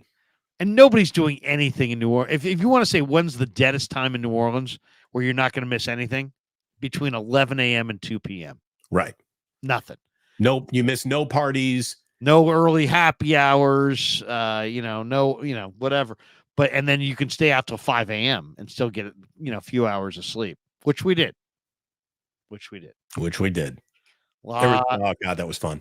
Unbelievable stuff. Unbelievable. We got this G Martinez. Don't get the Hurricanes in New Orleans. You'll regret the night. Oh, yeah. You don't need to overcomplicate your cocktails. You know what you should drink in New Orleans? Bourbon. That's where you should drink bourbon on Bourbon Street. That's the way to go. You don't need all those sugary cocktails. No, sir. Just whatever you do, just start early and keep it rolling, because it's great drinking weather. That's the thing about it, that you say, well, what makes New Orleans? I mean, that's a great, even if you're not a big drinker, when you're in that humidity and it just in that environment, it just feels like you just want to, it's an environment that lends itself to drinking. It is. It's a very good evaluation of the city. Maybe it's because it's below sea level. I don't know. Maybe there's something about being underwater that makes you want to drink more. I don't know. It's the humidity. You're just kind of out there and you're sweating, but you're kind of, it's also, by the way, the open container laws in New Orleans are the best. Like, you can leave the bar with your cocktail and everyone, it's cool. And no problem. You don't even need a to-go cup. You can just leave. Right. Exactly. It's just, there's a freedom of do what, you've got to kind of do what you got, the open runway, do what you want. Yeah. Have fun. It's a hip swinging kind of town. Absolutely. True blue for Eva says same in Vegas. Forever. Yeah. Same in Vegas too. But I don't know. There's something better about New Orleans. And here's the thing. New Orleans is real. Everything in Las Vegas is a simulation. You know what I mean? That's the difference. You can go to a restaurant that's awesome in New Orleans in Las Vegas, but it won't be the same. Right. Like, that's not really the Eiffel Tower. That's just another one that they built. Like, everything in New Orleans is really New Orleans. I've been telling people that I've visited the Eiffel Tower. Yeah. Because I went to Vegas. So that the roller coaster on top of is it what, New York? Have you not been there? By the way, you want to talk about one of the? They got rid of it. They got rid of the roller coaster. No. It's there. It's still there, but no, it's not. They don't have roller coasters around skyscrapers in Manhattan. That is a facsimile. So, G Martinez, New Orleans is grimy. Hey, look, Larry and I like grimy games. Can the Niners win a grimy game? That's in New Orleans. The question. I will say this though, in terms of celebrity stopping traffic, there's a certain degree of local celebrity that you get used to being around, and then there's popular, and then there is Beyonce, who walked into Media Row, and you're talking about, if there were 3,000 dudes on Media Row, 3,000 dudes stood up at their table and craned their neck to watch Beyonce walk across the entire room to the set of NFL Network. I mean, she was gorgeous. She walked into that room, and you felt the star power. Even if you were 2 football fields away from her, you could feel the star power of Beyonce walking onto Radio Row. But then, as great as that was, like I said, later on, you learned what real star power was. And that was Paul McCartney. Paul McCartney, when he walks through a lobby, you could hear a pin drop. Everybody stops what they are doing to watch and look at Paul McCartney. Like, that is a level of fame. God bless Beyonce and all of her success. She ain't a Beatle. You know what I mean? She ain't a Beatle. So that was, I will never forget the weight in the room changing when Paul McCartney walked through it. You could feel it was like the barometric pressure went out of the room or came into the room. I don't know what barometric pressure does, but you know what I mean? It's so funny that the only person I've been around like that where it was just like, it was almost bizarre, was when Mike Tyson came to KNBR. Oh, yeah. And I remember I walked in and I'm like, people were walking around him, and there was a huge group of people, but every time he turned, they would move out of the way like he was like a wild animal, like he was gonna charge them. Like, literally every time he moved, people would be like, oh. Nobody was talking to him at all. And I walk up, I'm like, why is there all these people staring at this guy and nobody's talking to him? And so I came out of the studio and I started talking to him right in the middle of this group of people. And he starts talking. I'm like, hey man, I've read all about your, growing up in the Catskills and training with Cuss and all. And he's like, yeah. And he's doing this whole thing, and he's got the eye tattoo, and it's like 20, 30 people, salespeople, people taking pictures. Right. Like following this guy around, but it was weird. It was like nobody was saying anything to him. Nobody was talking to him, but he was just. Well, that's the thing. A lot of people don't know how to talk to a celebrity. And I think this is the advantage that hosts get. We're used to talking to people with a degree of fame, so we don't get all like quiet around them. We don't get all shy. But it's what's always amazing is there's a certain degree of celebrity that makes all these salespeople who literally can't find our side of the building all year long. But now there's a celebrity, and the entire sales and promotions department all of a sudden knows where the on-air studio is. As far as the best celebrity I've ever met, as far as the way he was and how cool he was, I came in, I was doing the 9 a.m. show. Murph and Mac were doing the morning show. They had Will Ferrell on. And Will Ferrell was supposed to be on at like 8:30 or something like that. And I got to the bullpen area of KNBR at like 7:45. And I go back there, and he's sitting in a chair watching a game on TV. And as soon as I come back there, I thought he was a producer, and I'm like, hey man, has somebody called in on, blankety blank on? And he's like, no, man. And he whips around, and then he's like, oh, I'm just joking. I go, Will Ferrell. And then I just watched Semi-Pro, and I'm like, I was just watching you last night, Jackie Moon. And he just goes into a Jackie Moon, Semi-Pro outtake kind of a thing, where he just starts talking like he's Jackie Moon. And, it was an amazing thing. And I had about 20 minutes to talk to him as I'm sitting there, on the computer. He's asking me a little bit about San Francisco. He is one of the coolest, most down-to-earth megastars that I've ever met. I mean, he just could not have been nicer, could not have been more normal, and, very, very cool guy, Will Ferrell. Two of the best bullpen conversations I ever had, back in KNBR's bullpen, were with two comedians. Richard Lewis Richard Lewis had like a half an hour to kill. And Richard Lewis decided, I'm going to kill this half an hour talking to this kid. Right. And so I sat there and I talked comedy and Richard Lewis. And at the very end, I said, look, Richard, I got to tell you what an honor it was to meet the king of the Jews today. And he said, what, Larry David's here? So that was great. And the other guy, and this was before the podcast fame.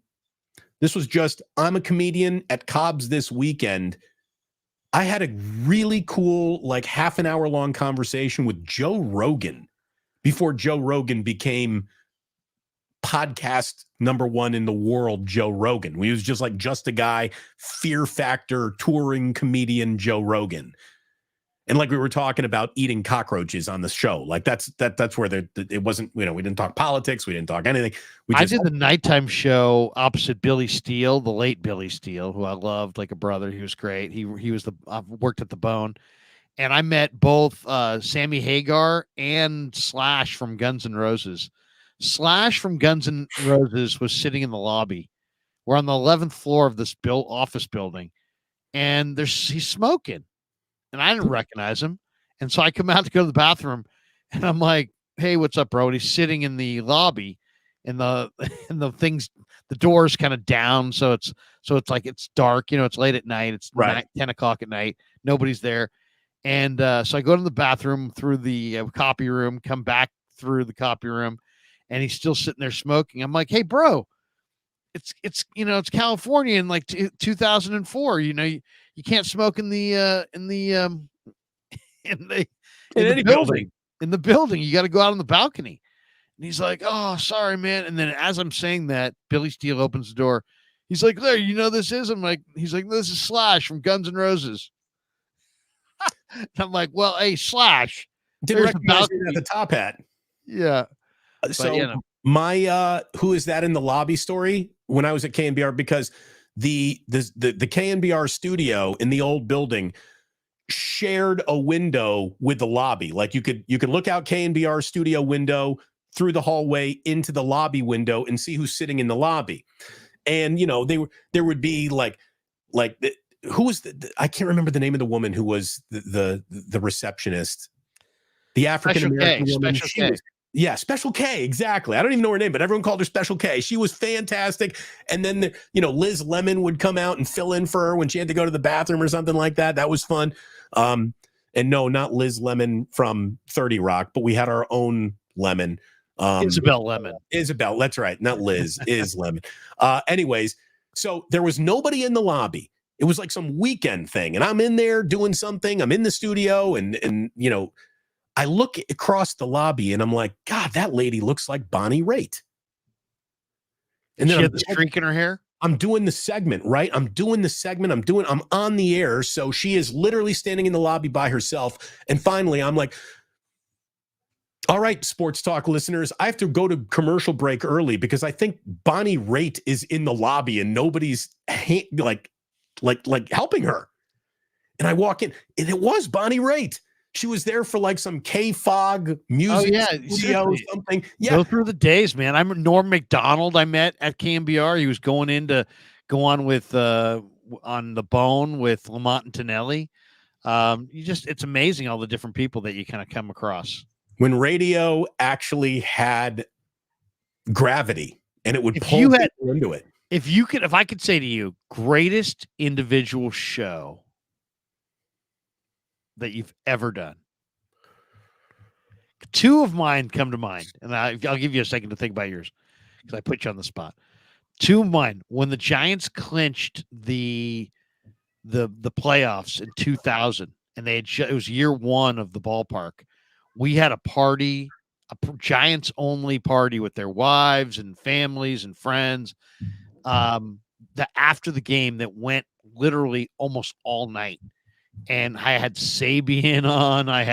This is inside the bar, which was later, I guess, the Chop House or whatever you want to call it. I'm not sure what it's called right now, but it was Restaurant 24 at the time.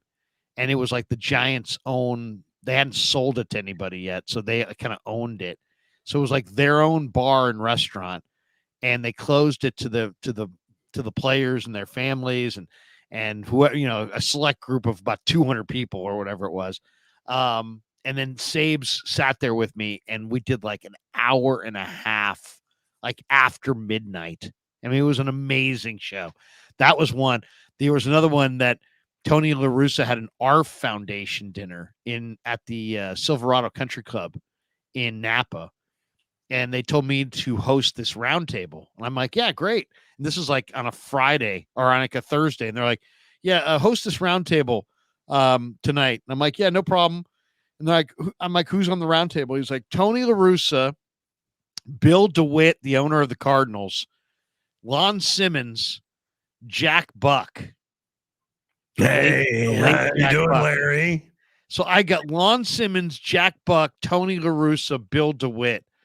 And we're sitting around this table after having this incredible dinner, drinking. These guys are all staying there for the weekend. And we got, bottles of wine. You got Jack Buck and Lon Simmons and Tony La Russa telling old baseball stories and stories of early broadcasting. I mean, it was unbelievable. Lee J and I, the great Lee Jones, and I sat there and we're like, that was like historical. So it was so good that Agnew called at like 9 o'clock, and he's like, take this thing to fucking midnight. You take this thing to midnight, Krieger. And I'm like, Bob, we started at 7. It's, it's almost, we've been going for 2 hours. He's like, take it to midnight. So we took it to midnight, and it's like, we get to midnight. And I think, I was thinking it was going to be hard. I would just be like, hey, welcome back. We're here. I named all the people. And then I would just kind of shut up and let Lon and Jack Buck and these guys just talk amongst themselves. The best thing you can do as a host when you have Hall of Fame broadcasters sharing the stage with you is ask a question and shut up. Right. Turn your mic off. Exactly. Let them handle it. These guys are in the Hall of Fame for a reason. Yeah. So let them do it. Unbelievable. It was like Lon chopping it up with Jack Buck, and I had a couple of really fun experiences at KNBR Giants Fan Fest where like I shared a stage with Zito and Kane and Posey and like Brandon Crawford and Brandon Belt was up there, and I really I was proud of myself that day because I thought I did a good job asking questions that brought out some personality in the guys, conducting like a crowd Q&A. And I did a good job facilitating all of that and making everybody look good. That's one of my better days at KNBR. But you asked me, what's my most memorable show? Larry, I hate to say it, but I go to a dark place when you ask me what my most memorable show was at KNBR. Uh-oh. Because I remember Lee Hammer walking in during a commercial break. And it was the first time where I ever told Lee, I'm like, get out of the studio. I know what I'm doing. I'm on the bullseye. You're wrong. And just watch the next 24 hours and what happens to this story. Larry, that was the day I was reading the court transcripts from the Penn State story. I was on the Penn State Joe Paterno scandal before anybody at KNBR had Radnich looked at that story and said, "Oh, I can't talk about this. I can't fun with this, so I'm not going to even get into it." And it was a very heavy story. It's the single worst sports story I've ever seen in my life, and I was the only one over it. Oh, only one. Like Fitz and Brooks were dicking around that day. Ralph and Tom didn't say a word about it, and I did 3 hours on it. And Lee Hammer is like, "What are you doing?" And I said, "What I'm doing is actual radio. What the fuck is your channel doing? Like, don't ask about me what I'm doing. You go ask them what they're doing because they are missing the sports story of the century. The worst story you're ever going to hear in your life is happening right now, and you got an entire channel up there that's not talking about it.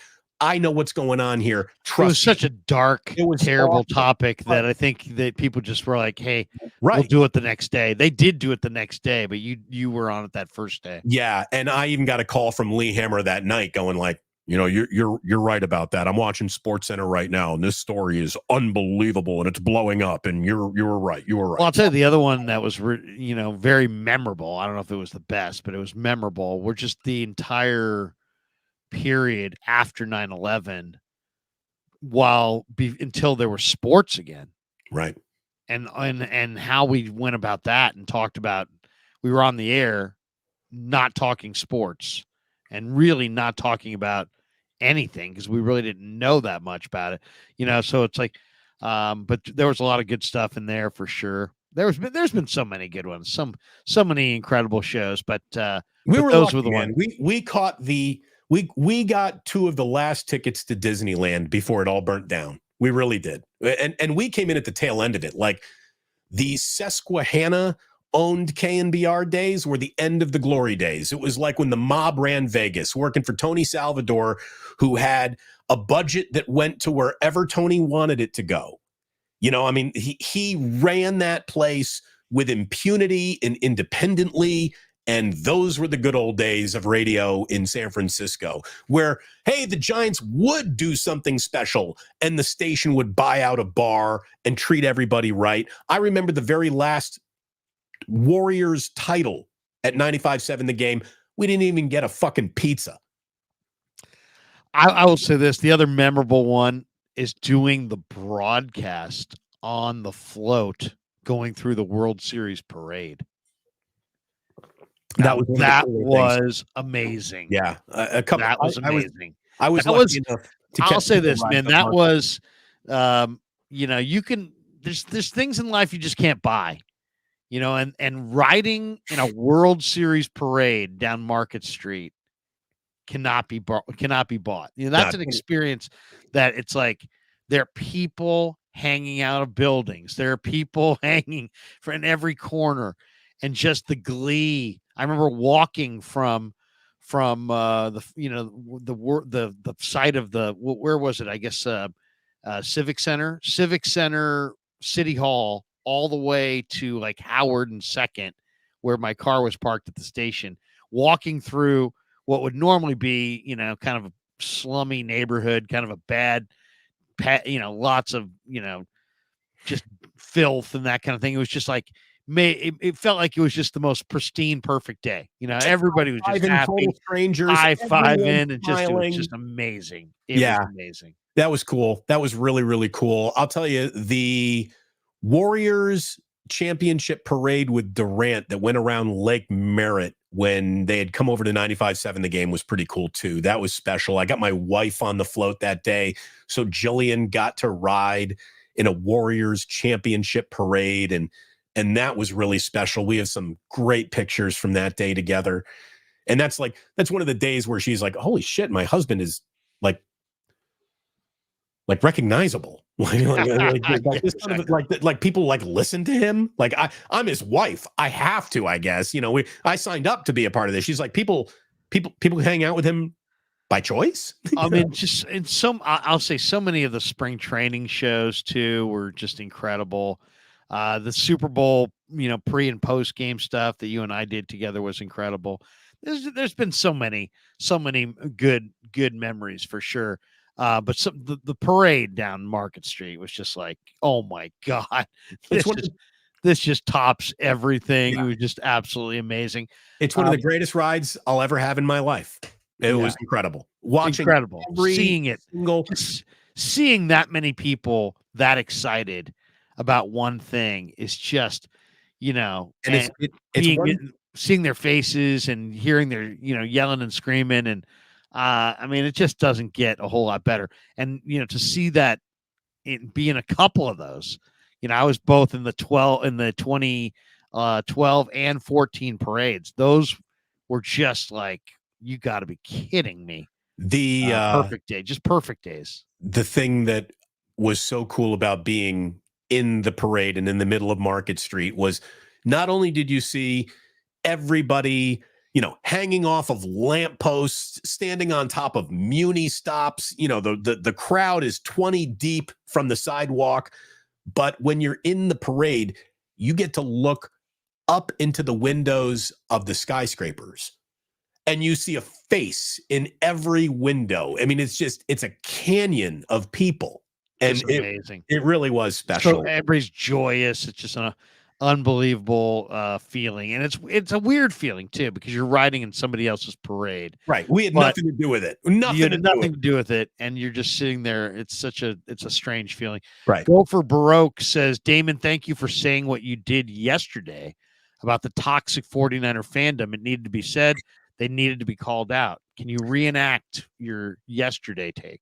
Yeah, look, I mean, I even put it up as a standalone video on my channel, which you can go watch if you're interested, Larry. Feel free to become a member. Like and subscribe, Larry. Like and subscribe. Everybody. Like and subscribe. But look, it was basically 70% of Niner fans are great football fans, but it used to be like 10%. Now it's grown to as many as 30%. I would say 3 out of 10 Niner fans are absolute bitch ass punks who don't know anything about football and are, Grant Cohn disciples, for the lack of a better way to describe them. All they want to do is 49er fans could watch a 50-game winning streak. They lose game number 51 and they're like, well, you should bench that guy and you should start Darnold and you should fire Shanahan and you should, there is a level of assholery that is applied. It's a great word. To fandom that used to not be applied to fandom. I mean, here's the thing. It's just toxic. I mean, it's not real. It's not everybody's voice was supposed to be heard. The internet, chat rooms, Twitter, YouTube has allowed any voice, whether it be qualified or not, to enter the conversation. And not everyone's supposed to be in the conversation. Some people are just supposed to shut up and listen. And there are too many people who think that their desire to have things go their way all the time trumps reality. As we say all the time, this league is built to destroy success. To maintain success for a month in the NFL is an incredible accomplishment. Every 4-game winning streak should be treasured in this league. That's how hard it is to win 4 or 5 games in a row. Shanahan has pulled off 2 5-game winning streaks in the same season. Going back to last year, at one point, there was a 16-game winning streak going on. Any way you want to measure it or chalk it up or look at it or examine it, including the embarrassing loss to the Baltimore Ravens, when you look at it, all of it, this is still one of the single greatest seasons that Kyle Shanahan has ever coached. Therefore, it's one of the single greatest 49ers seasons that a lot of this complaining crowd has ever seen. Most of the people complaining, Larry, I cannot help but notice that most of the people complaining weren't even around for the last Lombardi trophy in the 90s. What is there to complain about with Shanahan? Right. They're second in total offense. They produced 400 yards. Wouldn't know a Lombardi trophy if you lubed it up and stuck it up their ass. They wouldn't even recognize it. They act like they have a birthright to something they've never even been around for. And that is what drives me nuts about some of these overprivileged, over-onlined, Well, they're so Niners-centric. It's like, hey, guess what? Sometimes it ain't about you. Sometimes it's about your opponent. And in this case, I thought what happened Monday night was about really two things. Lamar Jackson playing like the MVP and that young defensive coordinator, McDonald, having a terrific plan for the Niners. And if you can't credit people for being really, really special when they are, if you don't recognize it when it happens, it's like, I can't help you. It's not all. I mean, you can sit there and get mad at Brock Purdy. He threw 4 interceptions. The Niners still move the ball, at will, on the ground, in the air. They shot themselves in the foot. No. Kyle got exposed. Brock Purdy got exposed. I know there's one word that I know to attach to losing, and it's the word exposed. So I'm going to say that they got exposed, even though they out-yardaged and out-averaged the Ravens in the game. And, Kyle came in with the wrong game plan. Yeah, and they still had all those huge chunk plays in the first half. I mean, sometimes you have a bad day in this league. And the Niners had a bad day. Well, the old saying is, hey, those guys get paid too. Right. And they had a great day. I mean, and I'm not trying to be an apologist for the Niners. They're, you win some, you lose some. Yeah. You're not winning games when you turn it over 5 times and have 100+ yards and penalties. That's what happened in that game. By the way, tell me that that's some recipe for, how to beat the Niners. We're going to find out. That to me is the one interesting angle in this game this weekend is Kyle Van Noy right? And the Ravens gave a blueprint to the rest of the league for them, a template of how to beat the 49ers. And now the Niners are going to be a lot more beatable. Or was that just the bounce of the ball, a bad week, and the Niners are going to roll towards the Super Bowl? We're going to find out. If I were president of the internet, Larry, I would have one phrase. It's a big job. It's a big job, but I'm just qualified to do it. I know it. If you've ever typed this phrase, if you want to give yourself a litmus test, am I a piece of shit fan or not? If you've ever typed this phrase into a comment or a chat or a reply on YouTube or on Twitter or anywhere, if you've ever typed the phrase, that aged poorly, you should be banned from the internet forever. You're the dumbest fucking person in the world. Do you know that time is linear? And at the point, when this video was posted a month and a half ago, there was nothing aging. This video was not meant to age. It was meant to be enjoyed in the moment that it was being offered, as most sports analysis is. Right. This is not a video. I always laugh at how many people will bookmark stuff.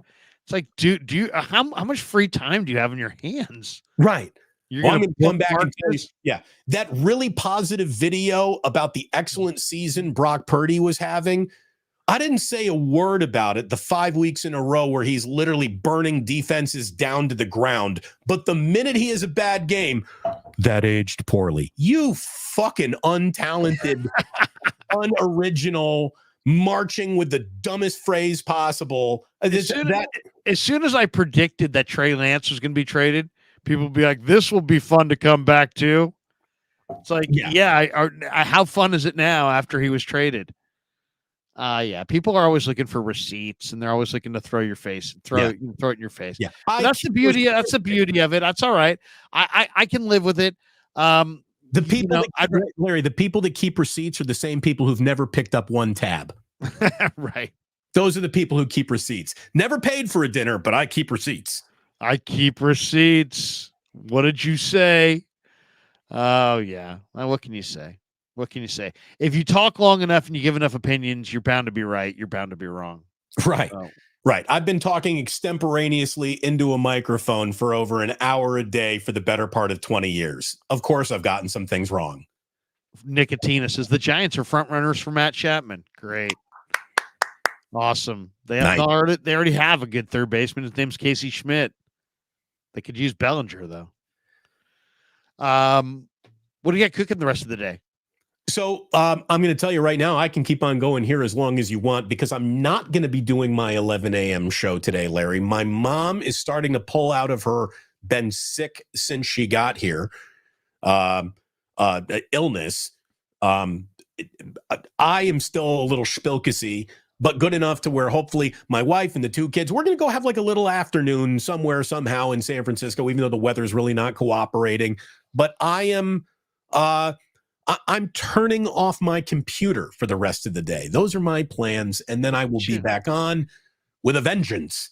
Come 2-minute warning of 49ers and Commanders. I hope everyone decides to like and subscribe. And then tomorrow too, you're off today and tomorrow. Well, what I'm going to be doing tomorrow is posting some of the videos that the incredibly talented, massively valuable Kevin Kruger is going to produce from today's wake up. So we will be posting things on the channel, but I don't think I'm going live until we get to that 2-minute warning again, unless something huge happens, in which case, sure, I'll hop on. But yeah, I think I haven't had much of a vacation at all. Again, it's been no days off pretty much through the entire holidays.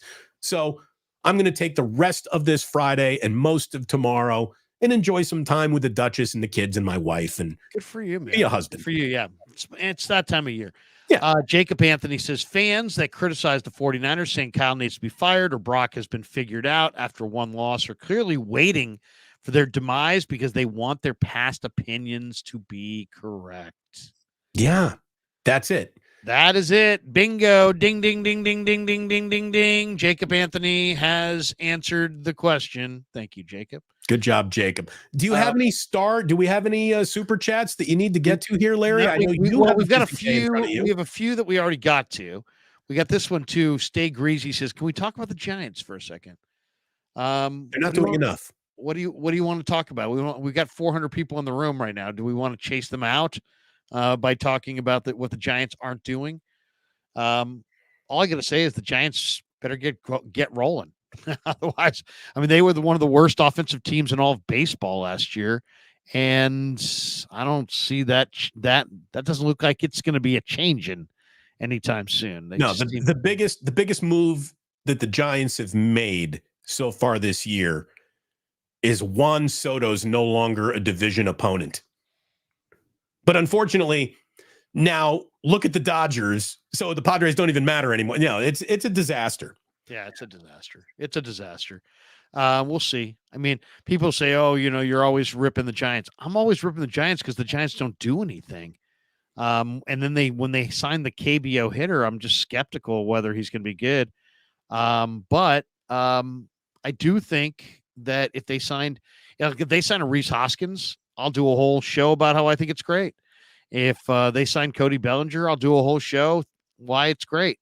But I won't just tell you it's great if I don't think it's great. Right. And by the way, if they do sign Cody Bellinger, I'll give you a whole bunch of reasons why that's going to be a terrible contract when it's all said and done. They all are, though. I mean, are you telling me that the $113 million for the KBO hitter is going to be good? Well, at least I don't know. Maybe that might be. I'm telling you, Cody Bellinger gave you an illusion at Wrigley Field more than he gave you this is who I am now. Supposedly, I don't know. I mean, he hit 300. It seems like everybody else in baseball hit 200 last year. But it was he did hit a bunch of home runs. He did just steal a bunch of bases. Doesn't hit the ball hard at all, Larry. A lot of CNI dribblers and singles. Very good. He's the Giants' most fearsome hitter by far. That's scary. I mean, think about it. That's an indictment on them, not an indictment on him. I'm just saying. Lyle Bolyard says, Ravens don't scare me. 5 turnovers, and their total is 33 points. I hope they do meet in the Super Bowl. See, there you go. I wouldn't mind that as well. I wouldn't mind a Niners-Ravens rematch in Vegas. JJ Rader, I'm going to wrap up here because I'm going at 10:45 with Chase Sr. I'll be on the radio today at 2. And then I'm going to shut it down till tomorrow morning. The coach is going to stop by tomorrow morning. And then I'll be back after Niners and Commanders. By the way, the coach that you have on isn't the same coach that you used to have on back in your sports byline days, right? No, that's my old buddy. The coach back in those days was the great Bill Urbanic. Okay, who's no longer with us. He's in the football film watching room in the sky. But let me get in for JJ Rader here and ask the question in a Trent Baalke-ish kind of way. Ralph, what would you say you had most in common with Mike Tyson? You always gotta go there, Trent. You think you're gonna embarrass me? You're not gonna embarrass me. I bet you Mike likes tennis. I like tennis. I know Mike likes pizza. I like pizza. Mike likes a meat cheese. I like a meat cheese. Tate does too. So does Tommy. We all do. And I always get extra olives. And when I go to the Giants game, I get the garlic fries. And then I ask them for a brown bag because if you put them in a brown bag, what I found out, Trent, is that the flavor really sinks in. And then then when you bring it to the studio, it waffles over the rest of the studio. That's a walk-off, folks. Have yourself a great weekend. Larry and I will both be back at it Monday at 8 a.m. Wake up, and hopefully we're going to be talking about a big win over the Commanders, because that should be up for the 49ers. This should be a get-right game in D.C. against an inferior opponent, but dangerous still, because they got nothing to lose. There's no reason for them to not throw the entire playbook at the 49ers. Expect flea flickers, expect end arounds, expect all kinds of goofy nonsense, fake punt, onside kick. Be ready for it all. Riverboat Ron should be on full display, but so should the 49ers' overwhelming talent. I think they win big over the Commanders. There you go. There's a myriad of opinions that we're going to share vis-a-vis the microphone, vis-a-vis this YouTube channel, vis-a-vis Damon's fandom. All right. Hey, by the way, thanks to New York style Italian sausage. One of the only kind of Italian sausage I eat is New York style Italian sausage. Thank you to Pig and a Pickle, the title sponsor of the Krug Show. Love Damon and Mary. We had a great time out there. Merry Christmas and Happy New Year to all the good people at Pig and a Pickle. Marin Auto Glass, my man Saeed, big sponsor of the show. Thanks to Marin Auto Glass. Thanks to Underdog Fantasy and Mojo Fantasy for sponsoring the Krug Show. Make sure you check that link in the description. Use that promo code Krug, K-R-U-E-G, and they will match you up to your first $100. Damon, anybody you'd like to thank on the sponsor side before we bolt for the door? Love vis-a-vis the YouTube channel. Love to Ike's. Ike's is our main sponsor here, and get yourself a delicious sandwich at Ike's. Think about maybe picking up a burger at Uncle Boy's in the inner Richmond. You want to make any wagers, mybookie.ag. Use promo code Damon there. And outside of that, boy, if you got a knee that's barking at you, Dr. Paul Hughes, go to orthopedicsurgeries.com for cellular replacement therapy, which is a serious option to take other than surgery, which could really set you back. So orthopedicsurgeries.com to see what Dr. Paul Hughes can do for you. Larry, thank you. I'll tell you what the audience can do for me. If 4 of your subscribers who are not subscribed to me hit that subscribe button right now, I'll officially be at 15,000 subscribers. So I'm 4 away from 15,000. Hit that subscribe, hit that like button. Larry and I both offering memberships. Be a part of what I think is really one of the best pairings you're going to find anywhere on YouTube. As always, Larry, a total pleasure. Can't wait to see what Kevin pulls out of this one today. Will he do a segment on 49ers Super Bowl memories that you and I provided? A lot of good old KNBR stories that people loved. The chat really liked hearing some old radio, war stories. So thank you very, very much for listening and tuning in, supporting what Larry and I are doing. And again, Larry, congratulations on the new neon sign behind you. That thing looks awesome. Oh yeah, thanks. And thanks to all the the subs on our end, 32,560. Thanks to all of you. Have a great day. For Damon, I'm Larry. Peace.